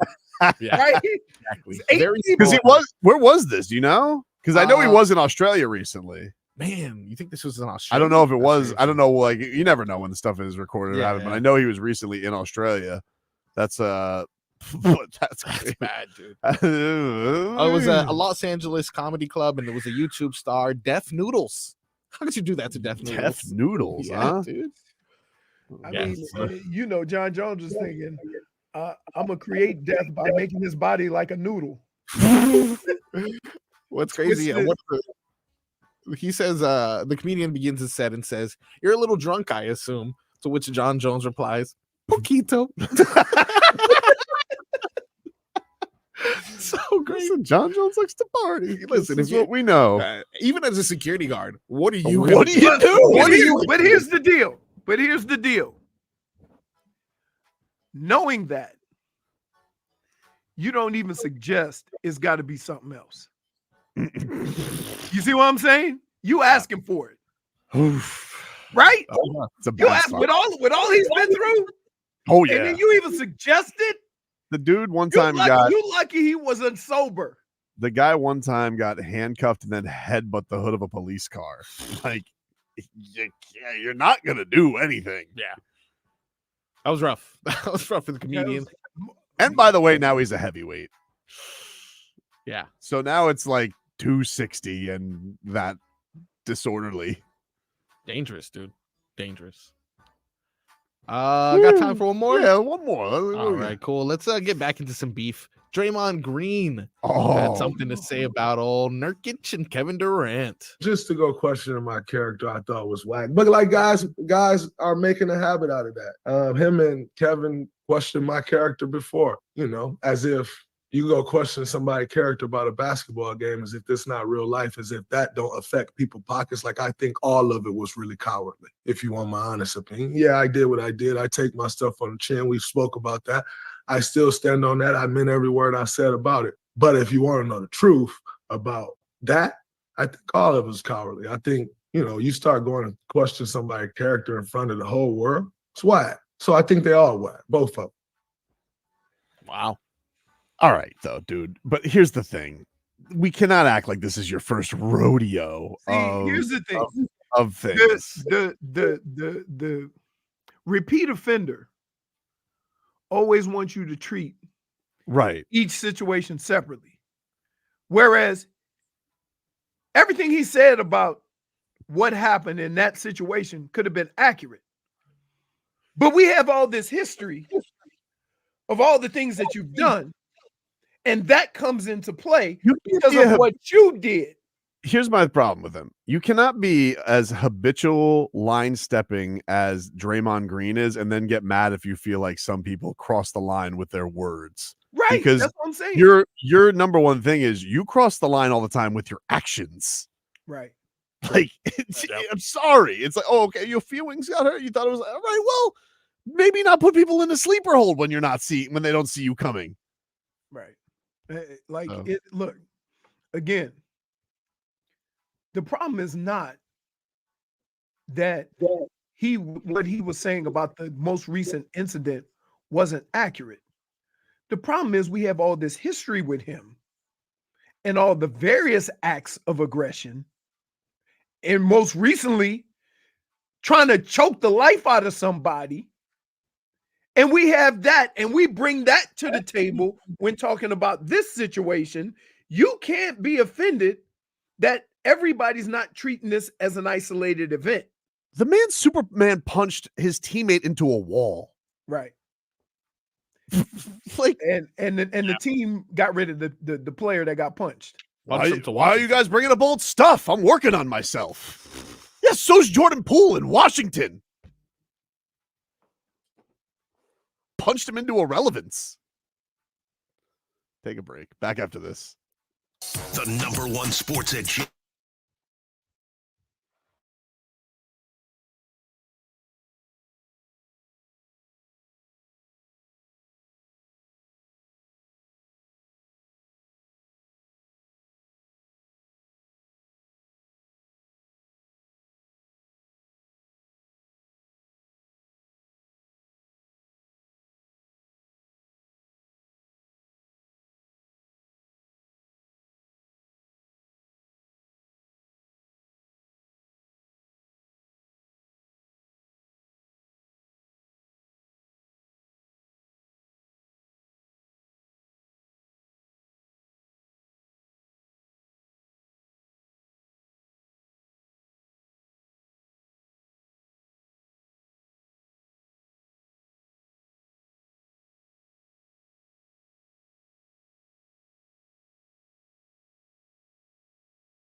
Hello, Jennifer. Oh, man. What's up with the pink? She's feeling romantic today, man. She's in love with her Miami Heat. She is. That's the love. Bernie. Love That's my her. life. Bernie is my Valentine.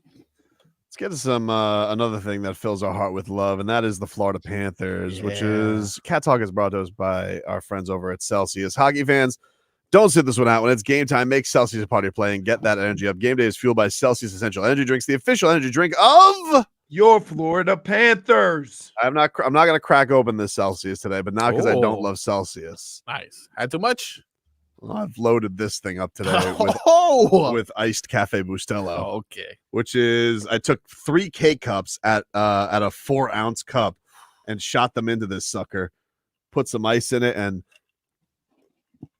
wow. You just drink it black? Yes, sir. That's how he drinks it. No sugar. Delicious. They need to do research on your heart. On your heart. Research. Amazing. Whew. Schmeathan says, be careful, Bernie, before you get cropped out, too. Watch out, dude. She'll move right onto Stanley C, Bernie. Like that. True. Some cool news. The Cats are taking on the Pittsburgh Penguins tonight. National TV game on TNT, by the way. You can hear that on 790 The Cat tonight. AM 790 has your coverage of that. You, of course, have the Heat back in action tonight, taking on the 76ers. So that'll be on 560 WQAM. But Sergei Bobrovsky, Leroy, some good news yesterday. He was named one of the stars of the week in the NHL. Wow. He stopped 56 of 58 shots that he faced. Jeez. Man has been playing possessed. Yes. And that's why we love Bob. So yeah, good for him. That is some great news. And looking forward to seeing him tonight against the Pittsburgh Penguins on TNT. And of course, you can hear that on AM 790, The Cat. And your puck time there, your puck drop is at 7 o'clock, Marcos, or 7 o'clock or 7:30. You remember? Today is 7 o'clock. 7:30 is what I meant to say. 7 o'clock is the Heat.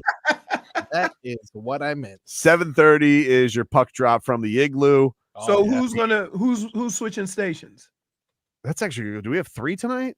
Oh, do we? Hey, Glenn! Okay. There's a programming schedule that they provide us because they love us, and I could definitely read that. Hey, Glenn, who's on what tonight? Okay. No, please don't yell at him. He comes in here. He gets very aggressive. All right. Well, I know the Heat are on 560. Yes. All right. And I don't know where the Canes go, and then I don't know where the Panthers go. I'll go. You know what? I'll go to Plagan's Twitter. He always says where they're at. He always also mentions that it's available on the Panthers app. Listen, all of these you can get on the Odyssey app. This is the time to tell you the Odyssey app. You can just flip around, like you know. Guys, It's we almost have an email of this. yeah. But JFig, I don't be honest. JFig, let me ask you something right now. I know the answer now. And you look at me in the eye. Yep. Look at me in the eye. Look. When's the last time you read a schedule? Come on. Be honest. Be honest. It's been a long time. I mean, this show is the same. It's been 5 years since I've read the rundown from Tobin. When I was in Marcos's seat, I would read the schedules. That's it. WQAM will have Miami Heat basketball. Okay. 790 The Cat is going to be 790 The Cane tonight. Canes and Clemson is tonight on AM 790. I apologize. That's my mistake. My bad. You know what? Give me a -1. I'm sorry for deception, for lying. I'm sorry. I forgot the Canes played tonight too. Messed up. We got a triple -1. You can listen to the Panthers on the Odyssey app, and you can also listen on the Panthers app, Plagan says. So if that's where you're looking for your cat action, if you want the local call tonight, because they are on TNT, there you go. You have that. It's that time of year. It's a busy time. Where you can have all 3 teams playing in the same night. Yeah, it's a busy time. 7:30 TNT, and then of course you can listen to Plagans on the Odyssey app. Meanwhile, let's get to the rest of our headlines. Brought to us by the new Palmetto Ford Truck Supercenter. Why buy your truck at a car store? Palmetto. We know trucks. Kyle Shanahan, he continues to get some criticism. What? Yeah, the 49ers coach. All right. He continues to get criticism for the overtime rules and the players coming out. Now, he had a press conference today with John Lynch. And Kyle Shanahan, he had this to say about the whole fiasco. We did say, and we told everyone as we were waiting for the coin toss, hey, review everyone with them, make sure they're sure before we go out. So we asked the position coach to do that, but I didn't cover it in a meeting on the Super Bowl week. I don't think that changes anything. We did it with our analytics department. We decided that going into the playoffs. I think you guys know how I've explained how I make decisions with that stuff in the past. I take all the information I can get, especially ones I haven't been in, and our analysts felt that was the best way to go. But as you guys know, I don't always just go with that.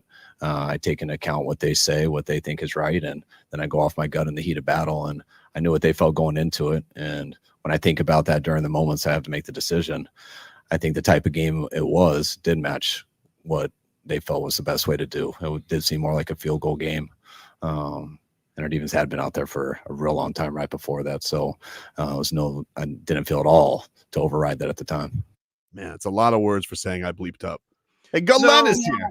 But that schedule every Tuesday, 2 weeks in I advance. never look. I'm Well, sorry. you gotta look. I'm sorry. I didn't mean All to lie right. to people. All right. So here's the deal.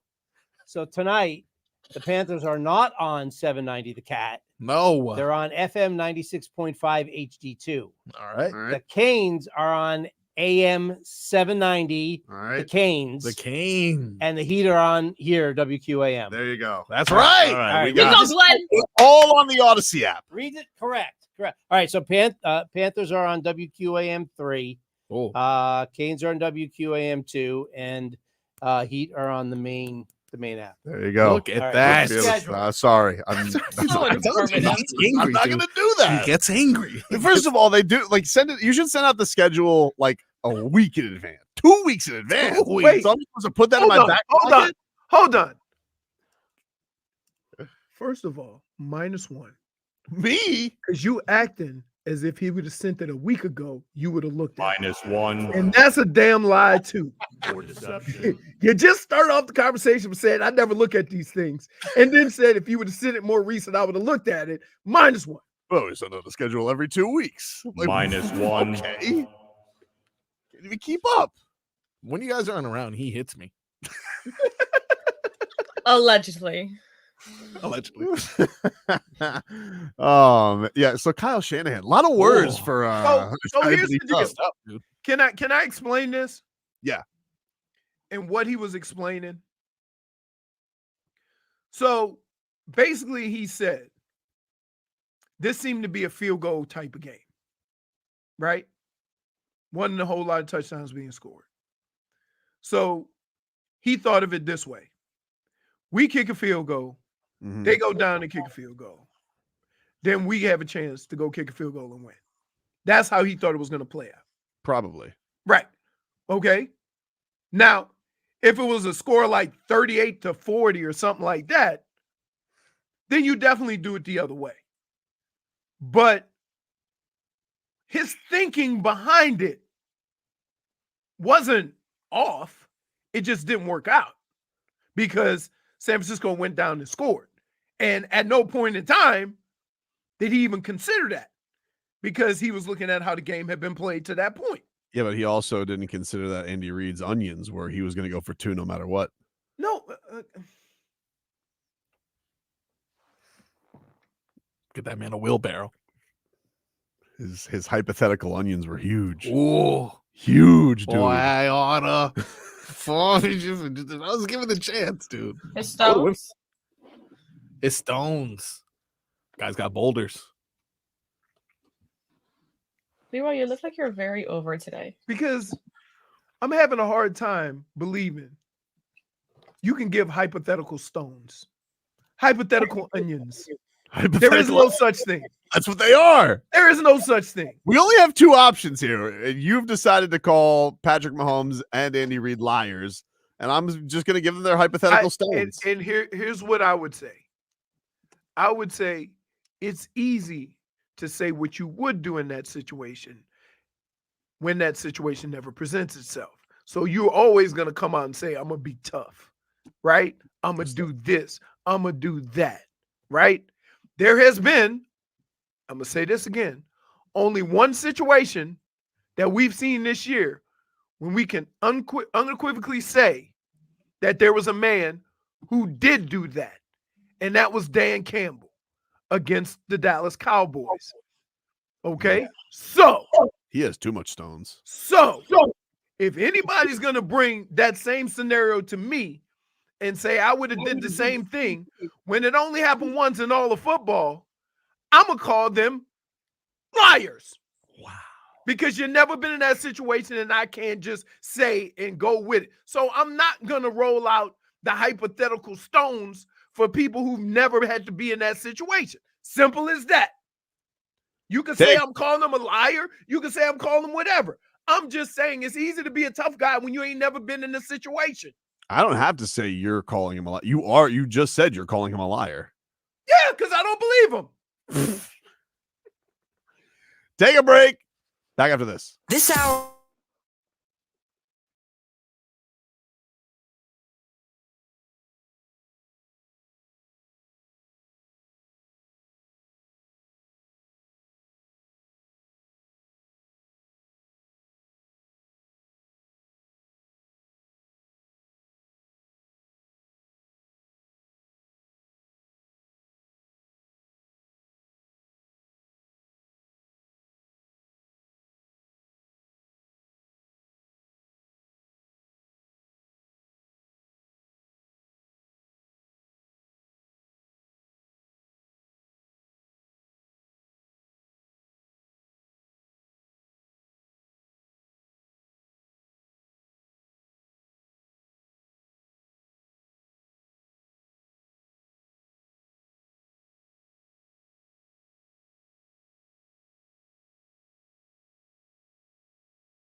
Dodge Chrysler Jeep Ram. Start the new year in a new ride with no payments for 90 days. Kendall Dodge Chrysler Jeep Ram.com.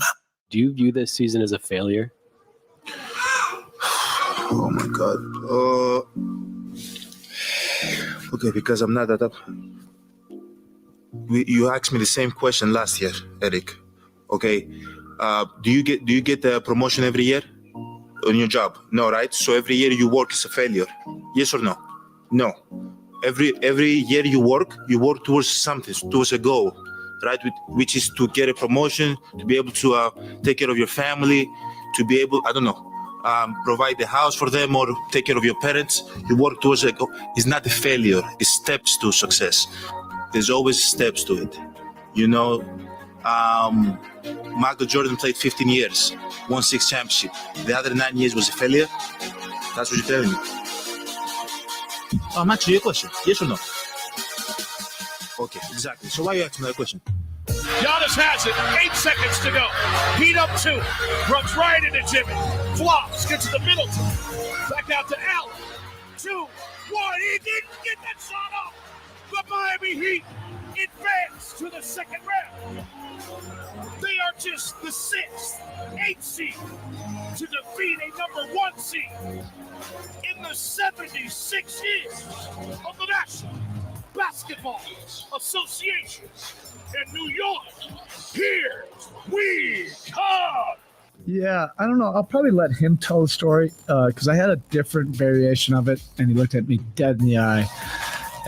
We've practiced, a variation of that play with a bunch of different guys, and I was going to do a different version of it, and he just said, "No, let me be that guy." We're a good group of basketball players, and we're having fun whenever we're out there. We're playing basketball the right way, and good things happen when we do that.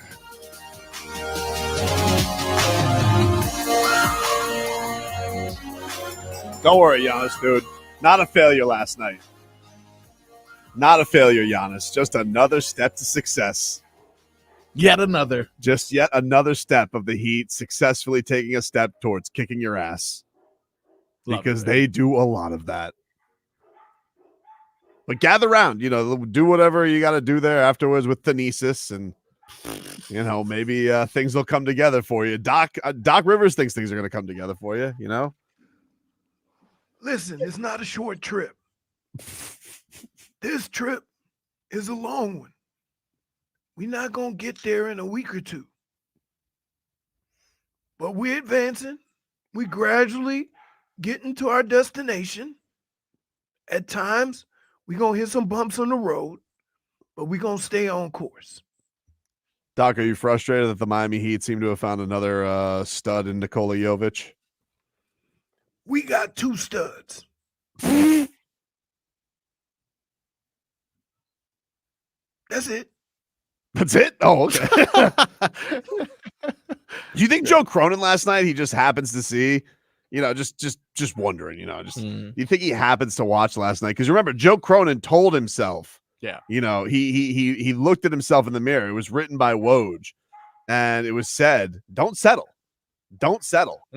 Well, don't you settle on a package. He said, eliminate the emotion, the frustration, the fatigue. And Joe Cronin told himself, most of all, don't settle. Yep. And yet, probably has to look at last night with Nikola Jović and Jaime Jaquez kicking the Bucks' ass and thinks to himself, I got DeAndre Jordan or DeAndre Ayton, who had already has said, I don't know if you guys have seen these quotes from DeAndre Ayton this year, but he's like, I've already done there is. I'm a max player. So I'm just, he didn't settle, which thank you, Joe. Thank you for not settling. There you go. Thank you.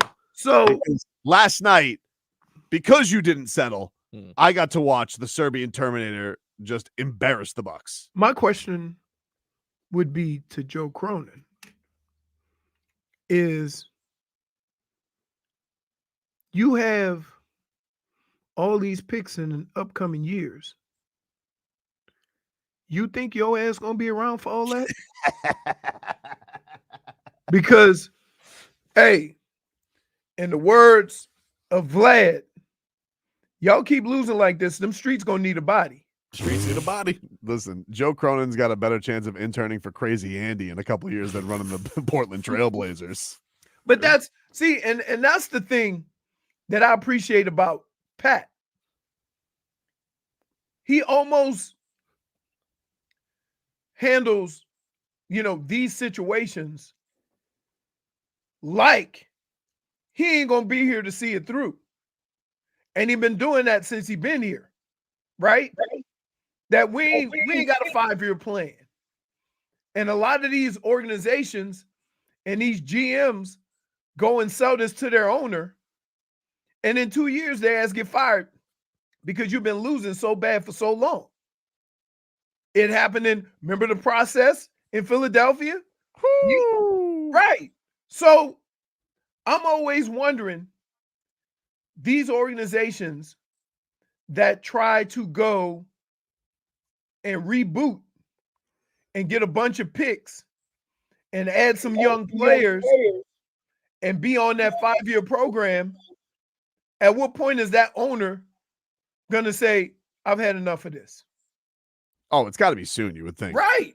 Exactly. So now in retrospect, if he goes back, he's going to say, I probably would have got some players that were going to make more of an impact now, because even if we weren't winning, right, I could still sell this to my owner and to the fan base that we have a lot of young talent with some picks coming. It's an interesting thing, man, because also, do you think that Dame has last night and he thinks to himself, I should have been more of a jerk?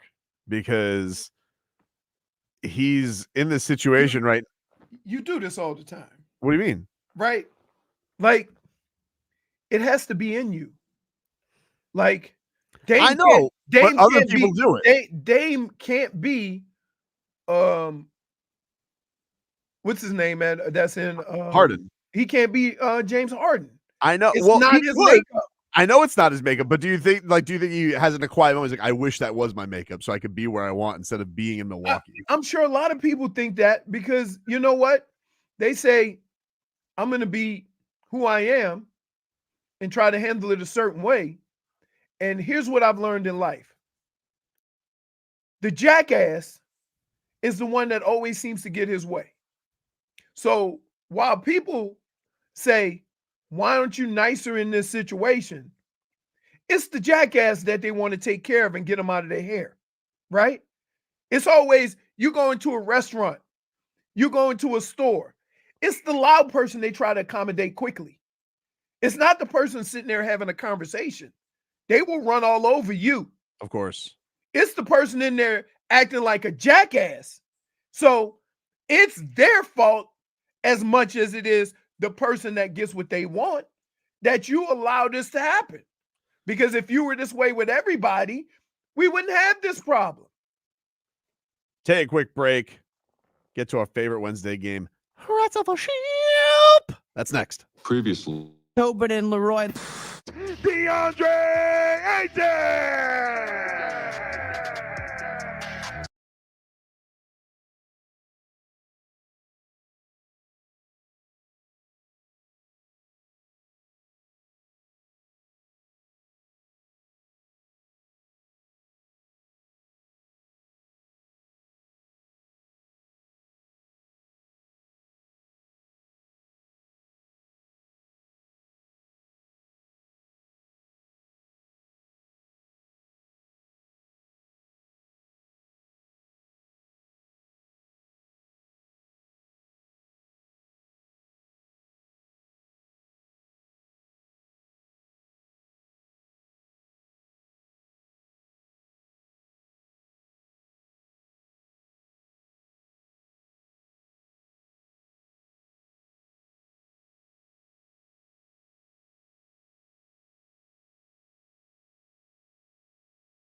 right, welcome back, everybody.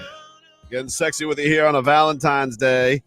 And we got your chance to win tickets to see Dave Matthews Band. I'll give that away before the end of the hour here at the I Think Financial Amphitheater on Friday, May 24th. It's a Live Nation show, so stay tuned for that. But it's time to get our floaties on. It's Rats Off a Ship. Rats Off a Ship, Game 6.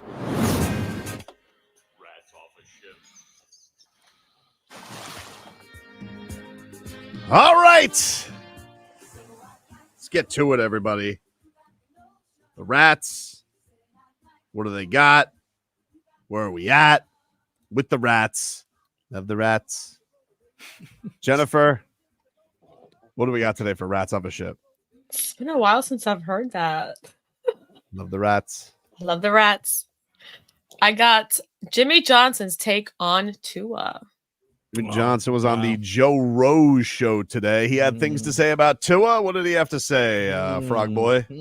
So find out. Quarterbacks are hard to find, and winning quarterbacks are extremely hard to find. I think you give Tua a contract and you say he's my franchise quarterback, and you build around him. I don't think there's any question about that, Joe. The Dolphins, before they had their injuries, were playing pretty good. And, a couple of the good teams beat them. I understand that. But they're a good football team, and they're getting better. All right. Jimmy Johnson with his take on – I'm not Rats Off a Ship. Listen, if Jimmy Johnson – I'm more interested in what Frog Boy has to say when an all-time great. A legend. Jimmy Johnson. Legend. I know I'm not. I'm sitting right here. Excuse this fat rat while I sit back on my lounge chair, put my sunglasses on, and sip on my lemonade because I'm with Tobin, and we're sipping on the Arnold Palmer. Yeah, and enjoying the view. Yeah, we're just enjoying the view, and I think J Fig. I think, are you also in the lounge, J Fig, or are you over at the? Are you gonna go over to the conga at the carnival with your rat bathing suit on, or are you gonna sit next to me and Leroy as we wait for? Or are you gonna jump? What I don't want to. I am in the lounge, but I'm not sipping on an Arnold, whatever you call it, Arnold Palmer. No, I will be sipping on some whiskey. A little. So you're getting liquored up. We just quenching our thirst. She's a liquored up rat, and we're all sitting here with bated rat breath, waiting on you, Frog Boy. You know what an Arnold Palmer is with vodka? Delicious. Sounds delicious. It's called the John Daly. No, it is. Yes. Oh, what a legend. Solid. What a legend. What do you have to say, Frog Boy? Much like John Daly, this Jimmy Johnson lives in another world, dude. Oh, yeah. Let me tell you something about this guy. During this interview, you probably didn't hear this part. He was on his way to pick up the Jeep he just bought so that he can pick up the boat he just purchased as well. Is that true? That's true. What a life. So that's the kind of life that Jimmy Johnson lives. I'm not saying he doesn't know about winning. I completely get it. Credited coach, but I just think he lives in La La Land. He's living too comfortable now. He just looks at the numbers. He's like, oh, okay, yeah, this guy's probably good. But what do I know? I'm catching a marlin 33 miles off of Cuba. Hey, hey, dumbass. Yeah, that's you me. know he does a studio show every Sunday, right? He does, but he was saying this morning he's tired of the you know how sometimes they'll do the monitor? Yeah. Live from Key West or wherever he's at. He says he doesn't want to do that anymore. So is he going to be done? Because he didn't do every week in studio this year. Yeah, they kind of just told him, hey, buddy, the Super Bowl's in New Orleans. We need you this year, but you come whenever you want. So they're trying to bully Jimmy Johnson to the studio. I think. What about this? Yeah. What about moving the studio to the Keys? Oh, look at that. You know? Yeah. What if Jimmy Johnson? Wait. They did it with Neil Rogers. Yeah, like why not just move Jimmy? You don't think Strahan wants to come down to the Keys every single week instead of LA? Yeah, I mean, look, I know Jimmy wouldn't mind because, like I said, he lives in La La Land, dude. He's just saying nice things. And so you rats off a ship. I'm rats off a ship, man. I'm rats off of his brand new ship. Rats off a ship. How about that? Build around Tua. Why would I build around something with poor infrastructure? So, can I ask you this, Marcos? Yeah. So, when people talk like this, it is my job to expose their ignorance, right? Like Jimmy. You right?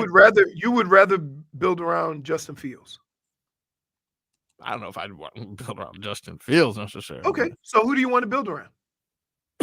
Maybe someone in the draft. You never know. So you want to start the process over again? Who's the second to last player available? Huh? Let me get him. So they had that. Skylar Thompson. Mobile, by the way. What? Oh my God. By the way, Matthew Stafford, 1,300 yards rushing in his career. He's played for 20 years. That was impressive.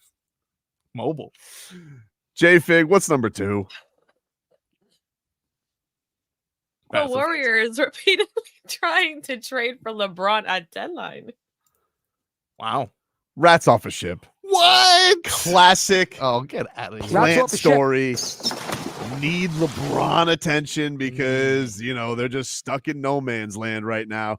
Oh, what would happen if he played with Steph Curry? What would happen? Oh, ownership conveniently putting this out there when they should be focusing on the real story of the day, which is Nikola Jovic. Okay. That's what they should be talking about. Not some hocus pocus trade that didn't happen or wouldn't happen. Oh, okay. LeBron was going to go play with Steph Curry. Great. Let me know when it happens. Then we can talk about it. Question. How would LeBron and Draymond get along? I think they're close, actually. No, I know they're close. Okay. He was close to old boy that called the timeout or didn't call the timeout too. J.R. Smith. J.R. Smith. Like, yeah. But at some point, when you're a professional like that, those antics get annoying. Right? One would think. Okay. One would think.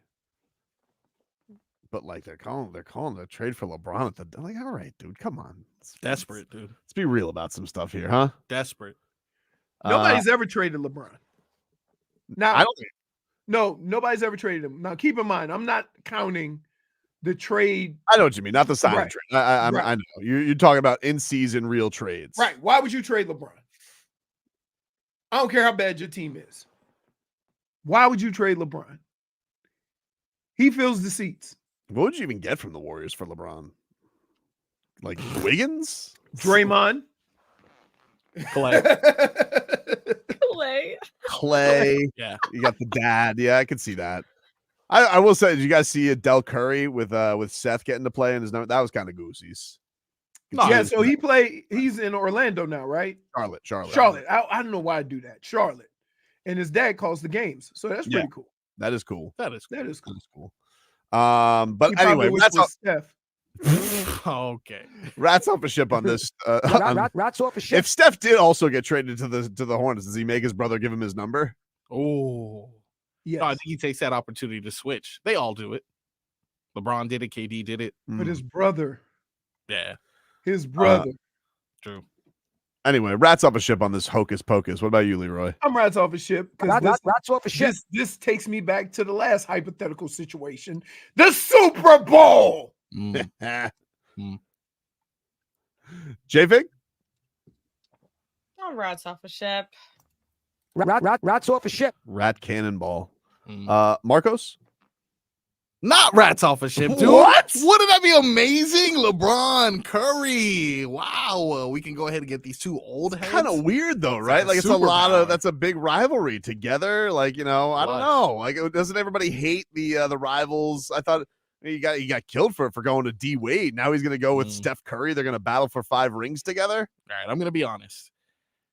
The demoralizing effect it would have on Klay Thompson's psyche is really why I'm all in on this. It'd be like, wow, I went from Curry's, we were Splash Bros to now him and LeBron are having dinner at STK and I'm banging on the window. I think the thing that he'd be really mad about is they're going to pay LeBron James instead of him.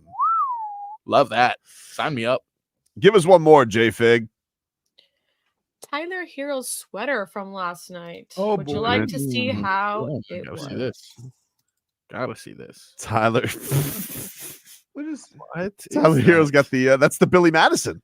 That is the Billy Madison. Up top, it's the Billy Madison. That's the Billy. Well, is he wearing leather pants? Not sure what is going I on. don't know. He looks really stiff. I mean, it was cold in Milwaukee last night. That leather gets When stiff. you have all of those layers on top, you can hardly move your arms. What is he going for with this? Right? Like what exactly? I don't know. The only thing missing is a horse. I just don't understand. He should just rode in on a horse with that outfit. Is that a navy blue jacket as well? It looks like a it. navy blue jacket. Like it's not. I just would have liked to see him after he hit those threes last night. If we could have just seen him on the stage like this. Oh. Okay. Yeah.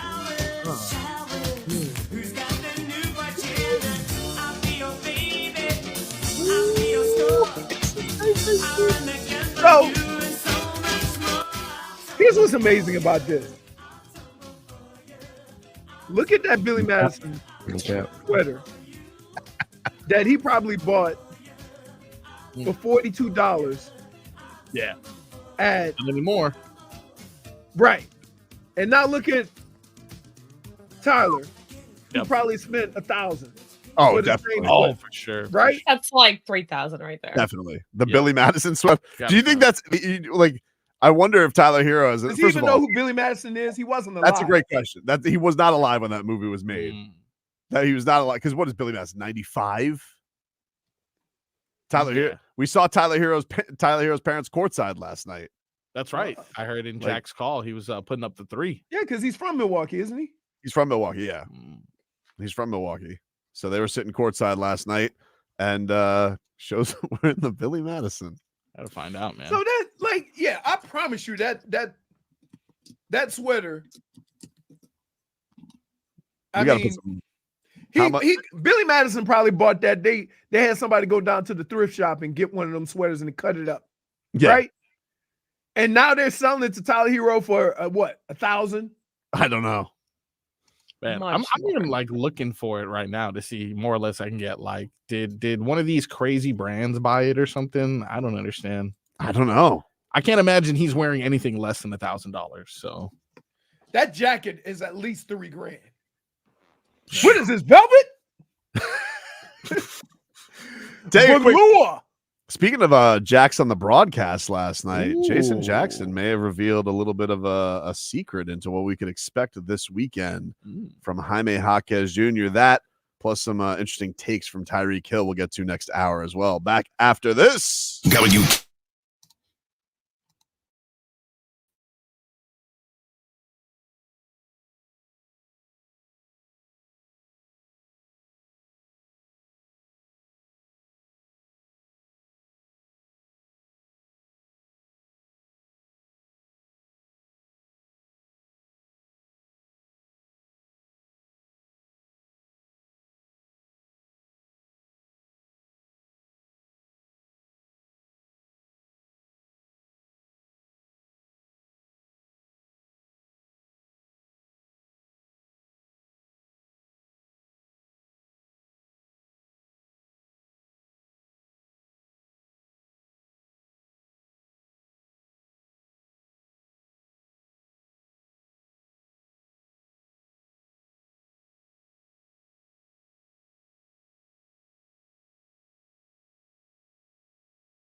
a faded sign at the side of the road that says 15.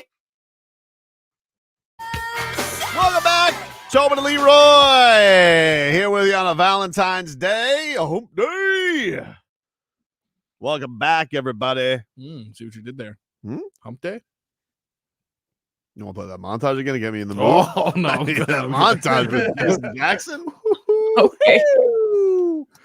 Yeah. I am feeling it tonight. I am swaggering back into the Tobin household. All because of that win yesterday over the Bucks. Wow. I'm sure D would be excited to know that what gets you going is a Heat win. He knows it.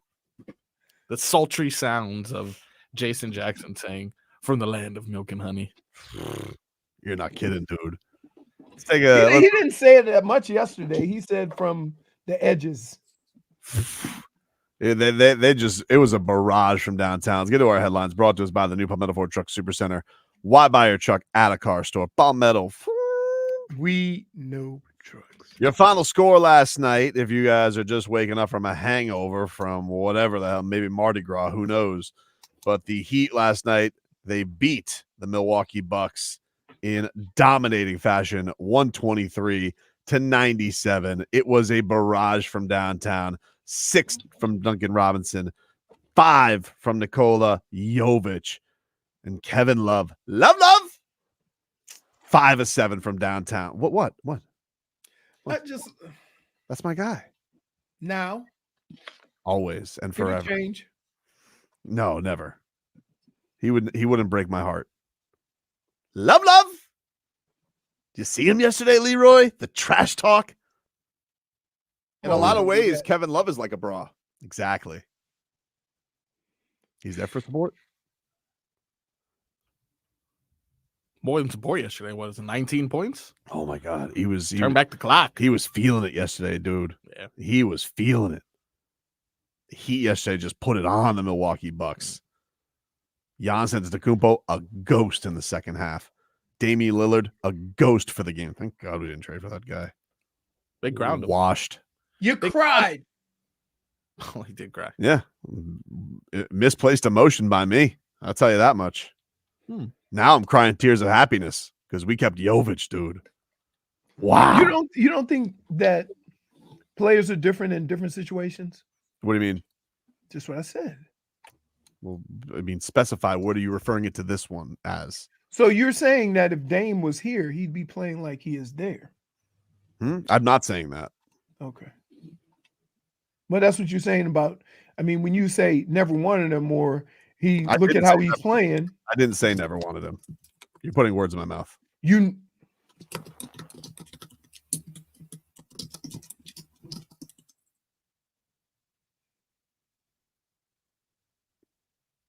never said once Dame got traded to Milwaukee. I believe my words were after it happened. I really wanted him. But sometimes the things you want and don't happen work out for the best. I believe they call that, Leroy, a blessing in disguise. Wow. I like to bless you in disguise. And when I say that, I mean put a mask on and come and chop you in the throat. Why, dude? I thought this is growth. I thought this was honestly, I thought you'd be proud of me. No, because you still manipulate the words. I'm You not still manipulating manipulate the things that you say. That's not what I said. I wanted Damian. Listen, I feel bad for him, but he made his own No, bet. but you think Damian Lillard would be a different player if he was with the Heat? Oh, That's he'd what be I'm much asking. happier. He hates it there. No, I'm not saying It's that. very I clear don't he care hates about happier. I'm just saying about his production. Right? It'd be different. So, like, just because you see a guy that don't end up with the Heat struggling where he is, doesn't mean that he wouldn't have fit here. That's my point. That's my point. That's why I'm saying he probably looks last night and he sees Nikola Jović, who should probably think to himself, he's like, man, that kid could be in Portland and he's having my fun because he's playing with my Bam Bam. And instead, now it's Jovi and Bam. I'm more than taking sure over the that's world. exactly what he said. I think it is what he said. He's playing with my Bam Bam. -1. Why? Just didn't like it. Just didn't like it. Woo! We're having fun today, baby. Why? Yeah, Why? oh, yes. Why, when you're having fun, I'm miserable as hell? I don't know. It's at everybody's expense. Right, exactly. I think it's because I'm halfway through this puppy. Oh, only halfway? Did you see? Damn. I cannot honestly say you had to pucker your cheeks up just to get that gruel through the straw. Not good. Delicious. Not good. Iced. This is the way I'm going now. You're from now on. drinking oil. I'm an ice man. That is a You know what? Can I ask you, J-Fig, do you drink iced coffee? Yep. Marcos? Not really. I don't really drink coffee. You're a new coffee connoisseur. I'm not going to hear I you. love me some coffee. Can I just finish what I was going to say before you jump down my throat? Wow. Jeez. Defensive. I've never had iced coffee. I know. Well, why? Because I'm like it makes them good downstairs. When I think of coffee, yeah, I think of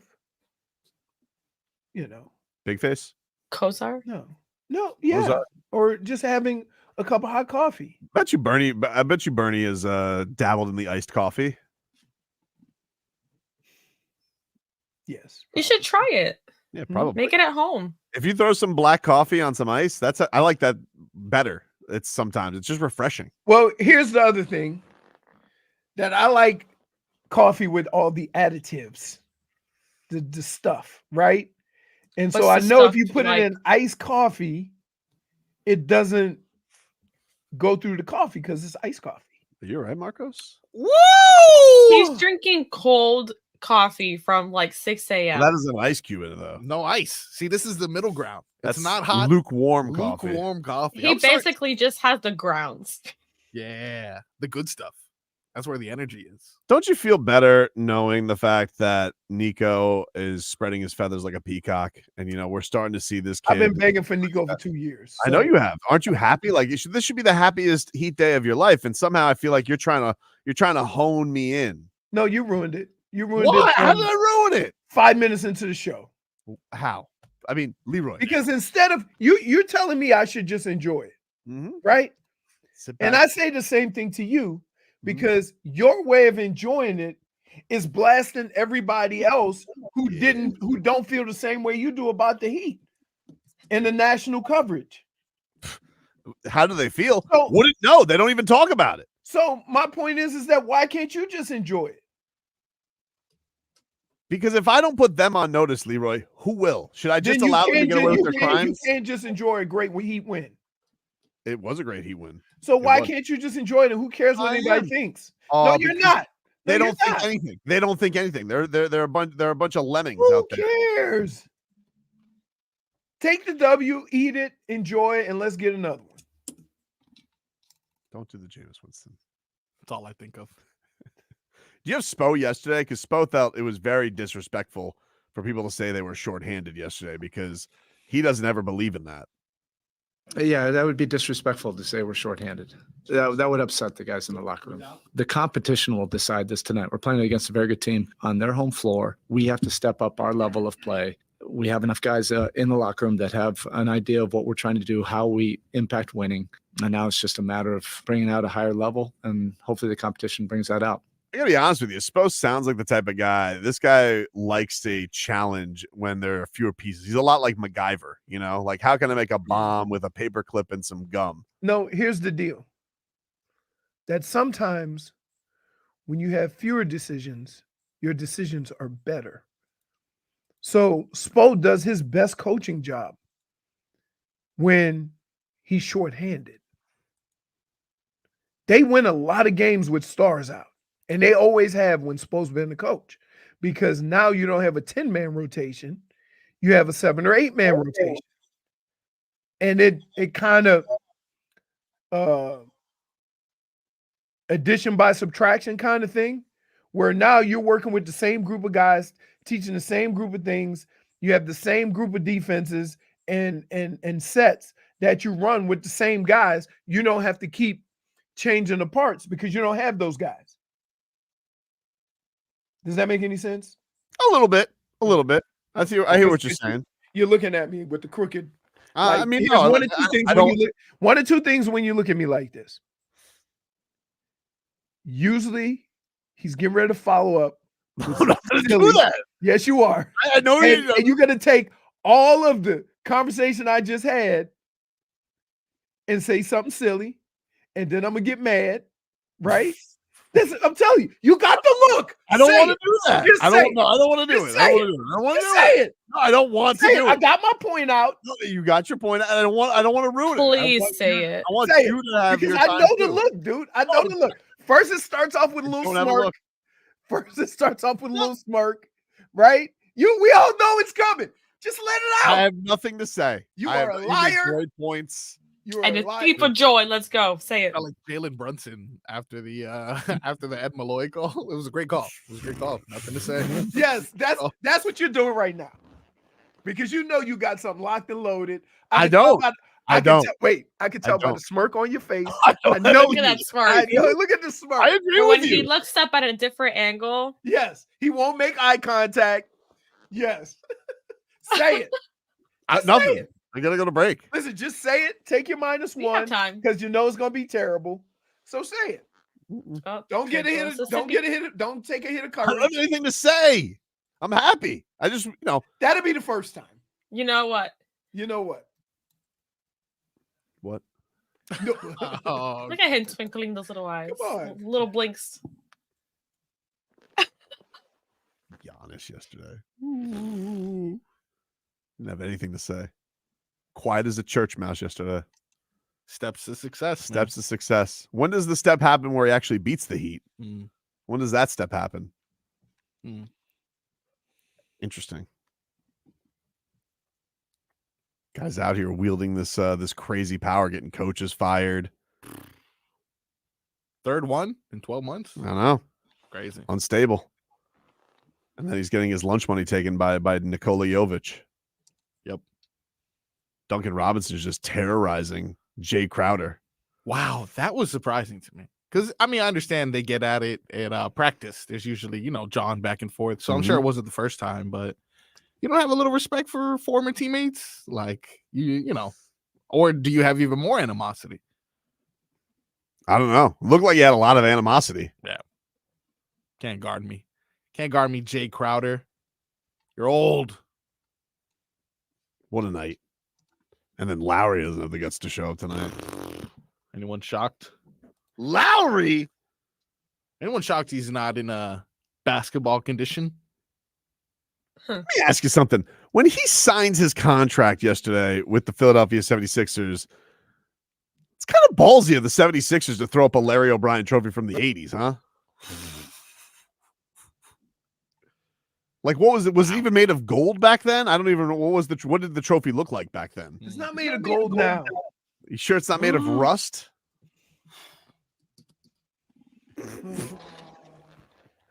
I mean, it was a while ago.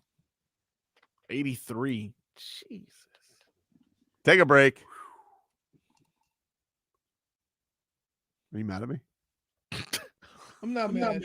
I'm disappointed.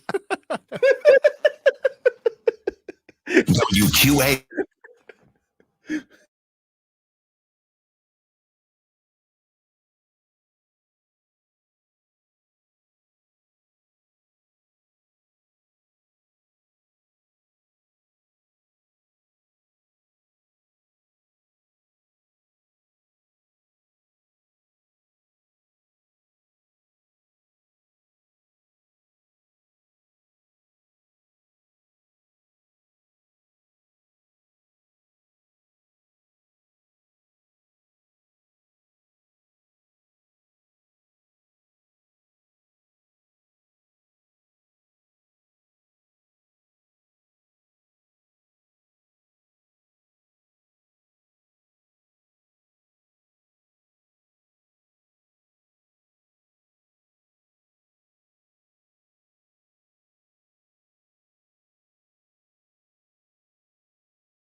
Leroy's theme song.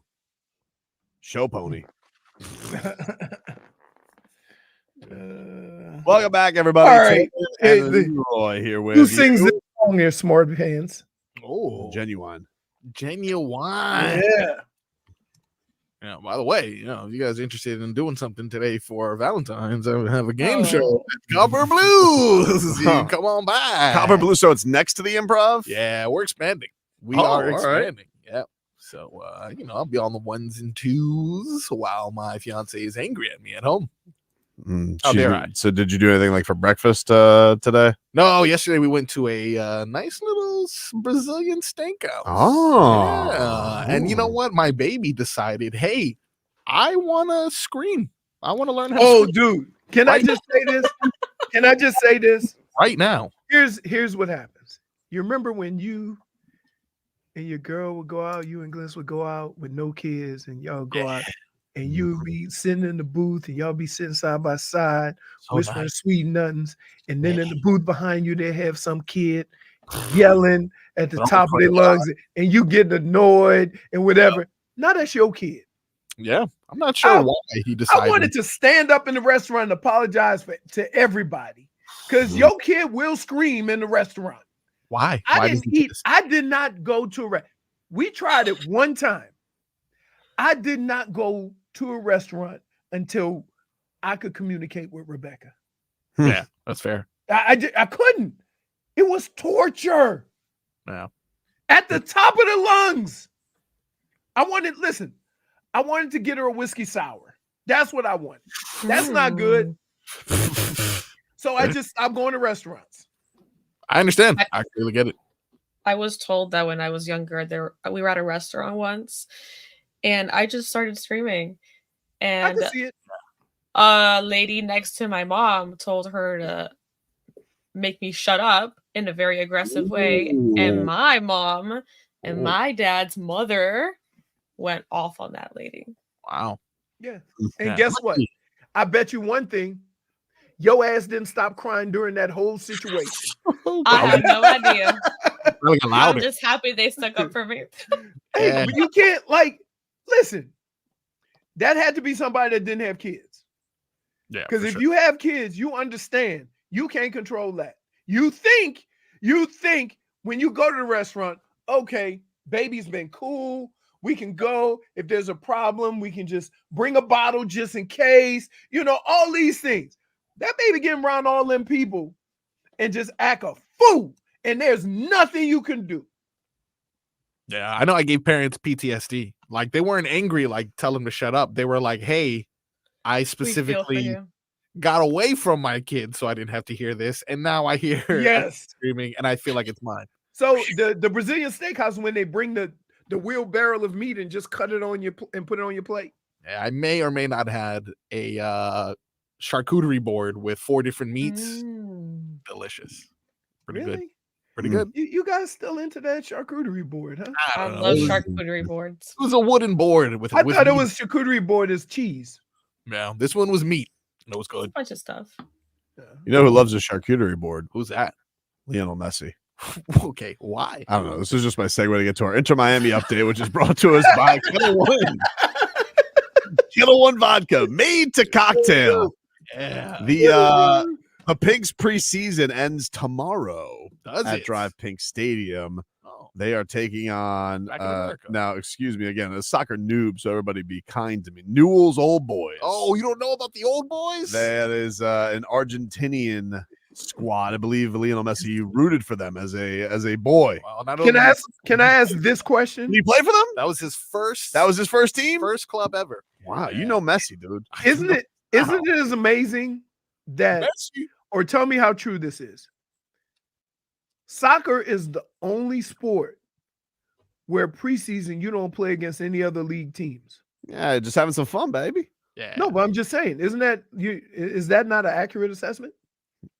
Yeah, I guess so. Sounds like it. Sounds like it. They haven't. They've been kind of going around and world tour. A lot of world tour, but the world tour is back here tomorrow. Nice. So there you go. They say he's going to retire there as well. Oh, when he leaves Inter Miami, that's where he's going. He's going to go do another. Where's he going to go to another place where he's not going to play games? I guess so. I think that's disrespectful. I think. What do you mean? I think what you just said was disrespectful. Is it disrespectful? I think so. I think. So is that on? I didn't look at the schedule. Do we have that game tomorrow? Are we carrying that game? Oh, this again. Yes, we do. It'll be live on 7. Okay, gotta go through the thing again. There's nothing else, right? The Panthers and the Heat don't play. No Canes. We're playing everything tonight. True. I don't know. Maybe we don't do their preseason games. Meanwhile, Tyreek Hill. Oh, a cheetah. All right. Now that guy. No, a cheater. No, a cheetah. Not Cheetah. a cheater. Cheetah. Cheetah. Cheetah. You got to be Cheetah. careful. You know, there was some rumors. You got to be careful. Cheetah. Right. He was on NFL Network recently. They did an interview with him. And he was asked, Leroy, about the Dolphins going into this year. And Tyreek Hill believes their time is now. Here was the cheetah. How do you guys win in the playoffs next year? Like last couple of years, you gotten that taste, but then it doesn't work. And it can't just be the weather because it's cold for both teams, right? Like mentally, how do you guys get there next year? Well, there are no more excuses. Like I feel like all the excuses have ran out, at this point. The first year we went to the playoffs together, we didn't have our quarterback. This year we went to the playoffs. It was freezing cold. We had our quarterback, and now it's almost time. Like we have run out of excuses. Like everybody has literally had reps at playing in the playoffs. So now it's all on us. You feel me? Like moving forward, we got to continue, on that strong trend that we began the season with. And, I feel like in our last playoff game, our defense gave us enough opportunities to win that game. They got enough stops for us to win the game. Offensively, we just got to get it going. We got to, we got to be able to put drives together. You know what I'm saying? So our defense can stay off the field. And that really, all that takes is just, I feel like some veteran leadership during the week, preparing ourselves fundamentally, being able to play fast, even when it's -3 degrees outside. And yeah, man, like just do what our coaches tell us to do. You feel me? I feel like Coach McDaniel, especially my coach, Wes Welker, those guys, they did a great job the whole entire season preparing us for moments like that. Like we had it against Kansas City. So next year, no more excuses, man. I feel like it's all on us, man. So Fan Nation, you can expect a whole lot more from us. I promise you. Okay. Wow. Tyreek Hill on NFL Network, Leroy. Wow. No more excuses, according to the cheetah. No more excuses. Here's the deal. Everything he said was accurate. I'll say. He left one thing out. And that is, don't say injuries. This team has started every game except 1 or 2 and gotten to halftime where everybody thought they had a chance to win the game. And then come out in the second half for whatever reason and just look like they're running in quicksand. That's what needs to change. It's not offensively. It's not defensively. It's schematically. You can put whatever twist you want on it. Go look at those games. Go look at those games where the better teams in this league have made adjustments against what you were doing in the first half. And you've had no answers and you didn't score. Like, I'm talking about not score a damn point. Not getting the end zone at all. Look at how many times against good teams they got in the second half and didn't score. So you could put whatever twist you want on it, and I get Tyreek trying to put it on them. Mm-hmm. Okay? But I think I know who he was putting it on. What do you mean? No, he's not doing it. So you took that as, you thought that he was throwing shade. You thought he was throwing shade. You thought he was throwing shade at Tua? Read between the lines. He said offense needs to do more. Defense did their job. Wes Welker got this receiver unit together. We didn't do much as an offensive unit. He's not complaining about the defense. He's not complaining about the receivers. We had the #1 run game. Who's he complaining about, guys? The play calls. Oh, okay. So then Mike McDaniel he's going after. That's what I'm telling you. He's responsible for what The guy responsible for what I'm talking about. He's not throwing the ball. Oh my God, he's calling the plays. He is. Well, here's the thing, though. You know, if I were to subscribe to Marcus's thoughts, which I am not, a little rift, right? But I have dove into clips before, and if one did want to do that, it was interesting how he made a point of saying, "Well, now everybody has had reps in the playoffs." Well, who wasn't there the year beforehand? That's right. Tua.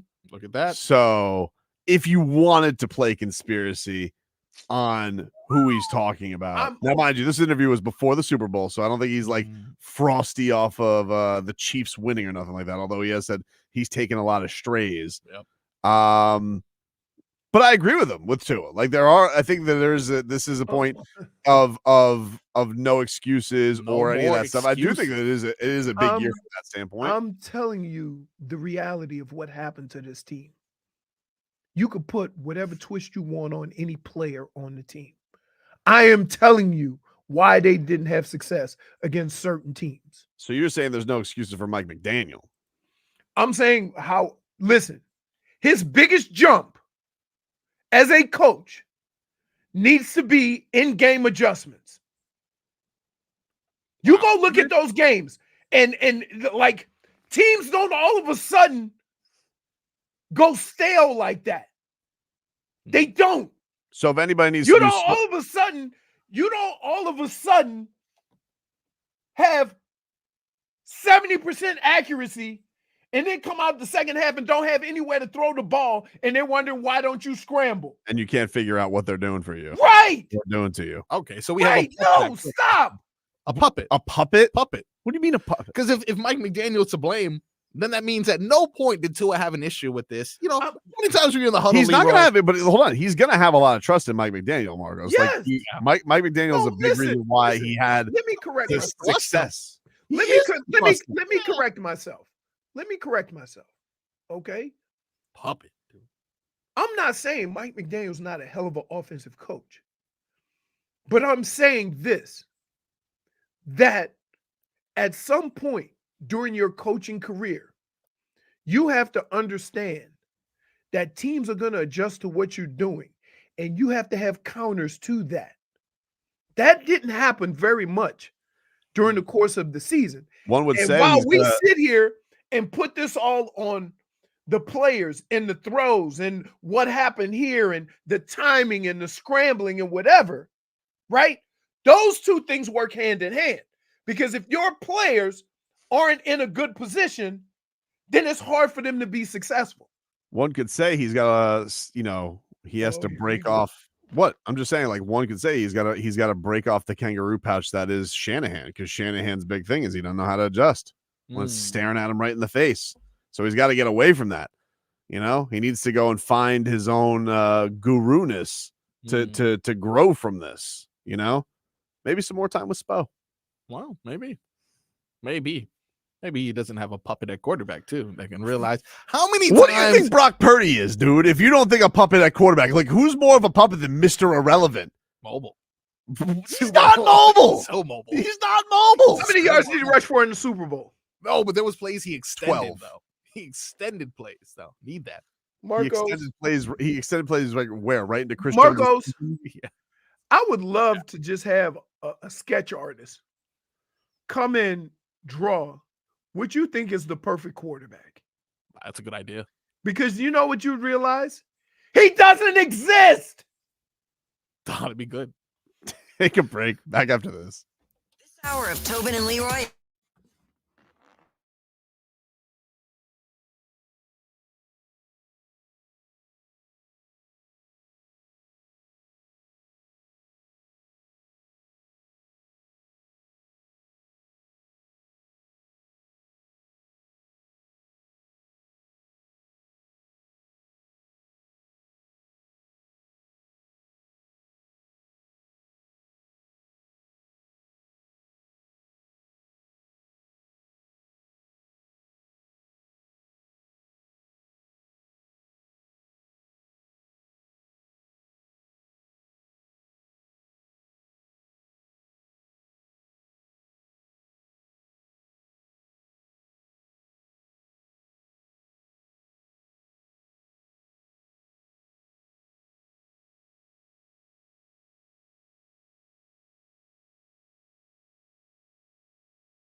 Welcome back, everybody.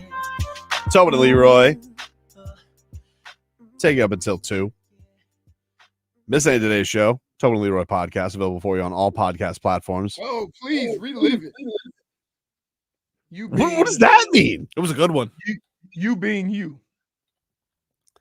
Are you saying you didn't have fun today? Last time I had this much fun was when I had knee surgery. I couldn't straighten my leg. Feels like a little bit of a shoddy shot. Doesn't seem like you had very much fun. When I took a dump, it felt like I was docking the space shuttle. Wow. If you guys want to watch the show too, it's also available on YouTube, Miami 56 WQAM, Twitch, same channel. So check it out there. Why do you make me out to you like when I get done with some of these shows, you make me feel like I'm a damn curmudgeon. Well, I don't think I try to make you feel that way. Yes, you do. What do you mean? Wow. You do. I see the smirks on your face. I just want to have fun, baby. And you're sitting here and you're trying to rein me in because you allege I'm too up and down with the Miami Heat, that my emotions ride too much with the Miami Heat, which isn't true. And oh my goodness. Just because I want to celebrate a throttling of the Milwaukee Bucks. Hold on. Did you or did you not say these words? This losing streak coincided with Spo getting his extension. I said all things are on the table. No. I did not say that. See what I mean? I did not see say what that. I'm saying? You did say that. That's You that's did not what I say that. said. I just Then said then you go. it is hey, 7. I'm gonna just say it. Spo, you got I'm this little fat cat syndrome right here. You said that. Nobody's off the table in a 7-game losing streak. Did you wait? But here's the kicker.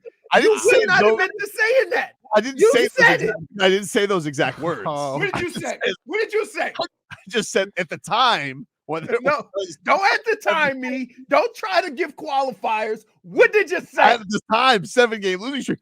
All things are on the table, including a potential for fat cat syndrome. Oh my goodness. Look, you see how he tries. This is what I mean. He was so mad about the losing streak that he hosed down everybody in the organization. I didn't hose down everybody. Did- I didn't hose down everybody. That's not true. In fact, I thought I remained fairly calm. Fairly calm. I was on my best behavior at the lowest time. Fairly calm. You cried when they didn't get Damian Lillard. That's not fairly calm. I really wanted Damian Lillard, but now blessing in disguise because we got to keep Jovi, who I'm proud of, and is now the greatest power forward in the league. You don't think that's one game? Did you see the game So though, it's, dude? it's Jovic's team right now, right? Because wait, let's be clear. It was Jaime Jaquez's team. Then Jimmy came back. Got some work to do. And then you said it's Jimmy's team. And now you're saying it's Jovic's team. Did you hear? This is what I mean about the ups and downs. He's Okay. played half a dozen games. Jaime, this was Jason Jackson last night on the broadcast. He gave a little insight into Jaime and what he's up to. Jaime turns 23 on Sunday, a day after the slam dunk contest. That's on Saturday night. He'll be in that. Rising Stars on Friday night in Indianapolis. I've heard whispers about a 360 windmill coming up in that arsenal. Wow. Okay. All I'd say to Jaime is, all right. And I love him. You know, that's my guy. Okay. All right, loves my song. But one has to wonder if it's all gone to his head a little bit. You know, maybe me giving the keys over to him was a little fast, and you need to have somebody a little more mature, which is why I'm handing the keys over to Nikola Jovic, who's 3 years younger. Wow. Okay. So And you're then wait. And then when Jimmy gets back and goes for 30, he's gonna switch again. That's what I mean about you up and down and ebbs and flows and whatever. Yeah. You're like, while saying I don't do it, you're actually having a conversation where you do it. I mean, am I doing that? Yes. I don't know. You know, Yes. you have to take things game to game, Leroy. As Spo says, it's one game at a time. It's one game at a time. So after last night, it's Jovic's team. I mean, did you see? Well, it could be Duncan Robinson's team now because if it's not, yes, he might God punch forbid, everybody in the face. He ate a tough man pill. He's very and scary. He all of a sudden, oh my goodness, stop it. You know, it's strange. I went into a time machine and Mhm. I was able to speak to Tobin and wonder why he does the things he does. And this is what future Tobin had to say. My heart was in the right place. It's in the right place. My heart is always in the right place. You guys would admit Okay. that, though. Always. It's always in the right place. I bet. And just because, you know, Leroy had his doubts about the DuncYard Dog doesn't mean that the I didn't rest have of any the, doubts. What are you talking about? Wow. you know, I think that I'm we all wait. When you call somebody a bum, I'm always the guy that say, "Hey, look at all the great players and how long it took them to figure it out." Mhm. Like it takes time, which nobody seems to have anymore. Wait, who's the greatest? Jordan? Took him 7 years to win a championship. Well, I mean, the greatest is Nikola Jovic. I don't know where. Okay. So is he supposed to win the championship in 1.5 years? D-Wade did it in 3. I'll allow it. Oh, okay. It's year 2 for him. So, you know, he's got some grace. Oh my God. What a night last night, though. What a night. But we'd all agree. I mean, we can all agree. Last night felt like a moment, right? Yeah. Like it felt like a moment in time. You know what? I was celebrating Mardi Gras, Hmm? and I was eating some oysters Rockefeller and oysters BMville, and I had some gumbo. Then I washed it down with some red beans and other, chicken and stuff like that. Right? Good meal. And I was looking at the Heat game on my phone because all the TVs where I was a cam on Bourbon Street, New Orleans, because it's Mardi Gras. Cool. And as I'm watching the game and I'm seeing what's transpired, I asked the lady, please bring me another hurricane. They go, oh, you want another one? Why? I said, because I got to go home and go to sleep and get ready for a show tomorrow. And the guy I do the show with is going to be insufferable. Right? And I knew it last night. I knew it last night. I didn't bother you with text last night, though. You should be proud of me. That's because probably because you were doing something. Do you want to know what Nikola Jovic and Bourbon Street have in common on Mardi Gras? Yeah. What's that? They flashed. Whoa! Flash, dude! For Tobin! Throw Nico your beads because you are going to get some headlight shows. Dude, do you like me? I thought I was your boy. What? Right? I thought it's as if I'm doing a show with a child and his sidekick. Because Marcos only goes, yeah, you got that. Yeah, ooh, yeah, again. Listen, stay hydrated. Unless he's up on stage, drink water. Unless he's singing a nice little ditty or rapping a song, he don't need DJ Khaled. Okay, stop it. He don't need a hype man. Do you think it's wise to finish the rest of this? Why are you up here like Lil Jon? Yeah. He said, who? You know Jovic? Yeah. You come on, stop it, Marcos. You get it right though, because the movie's on, Bourbon Street. No, we get it. And his talent's flat. You didn't need to explain it. We got it. Oh, We got it. Can you see how pissed off I am? We got it. Why you gotta keep going and going and going? You're poking the bear. Wait, I think he doesn't like me. Watch out for the Bears. Remember what we heard about them? What a day to find out he doesn't like you on Valentine's Day. Wow. Wow. No Valentine for our boy? Last night, Nikola Jovic was the crack bear. Okay. Jesus. Yeah. All right. Your interpretation of crack bear or Leroy's? He wasn't talking about bears on crack. I think he was, dude. I think he was. I think so, to be honest. Can I just say this? You're embarrassing Bear University. What? If you jump to the conclusion that the politician was talking about bears on actual crack, that's what you got out of that. Then why would they call them that? Why would they say Yeah. that? Why would he say that? Politicians don't lie, dude. No. Anyway, that's our show for today. Politicians don't lie. They talk, No. don't they? Still waiting on my sign. Oh, that's our show for today, everybody. Thank God. I hope you go with a lot of love and happiness on this Valentine's Day. Good time. Hey, I'm gonna tell both Be of y'all. safe. I'm gonna tell both of y'all. Yeah. You, Tobin, and you, Sidekick. Is that me? Be better tomorrow. Be better, do better. Have a great day. We're talking about the ones that are on crack. I like my center 6'13", but I don't know about you, Smitty. What about you, Leroy? What's up with your boy? You're finished. He was a box score poo-poo platter last night. Hope you mother have a good day.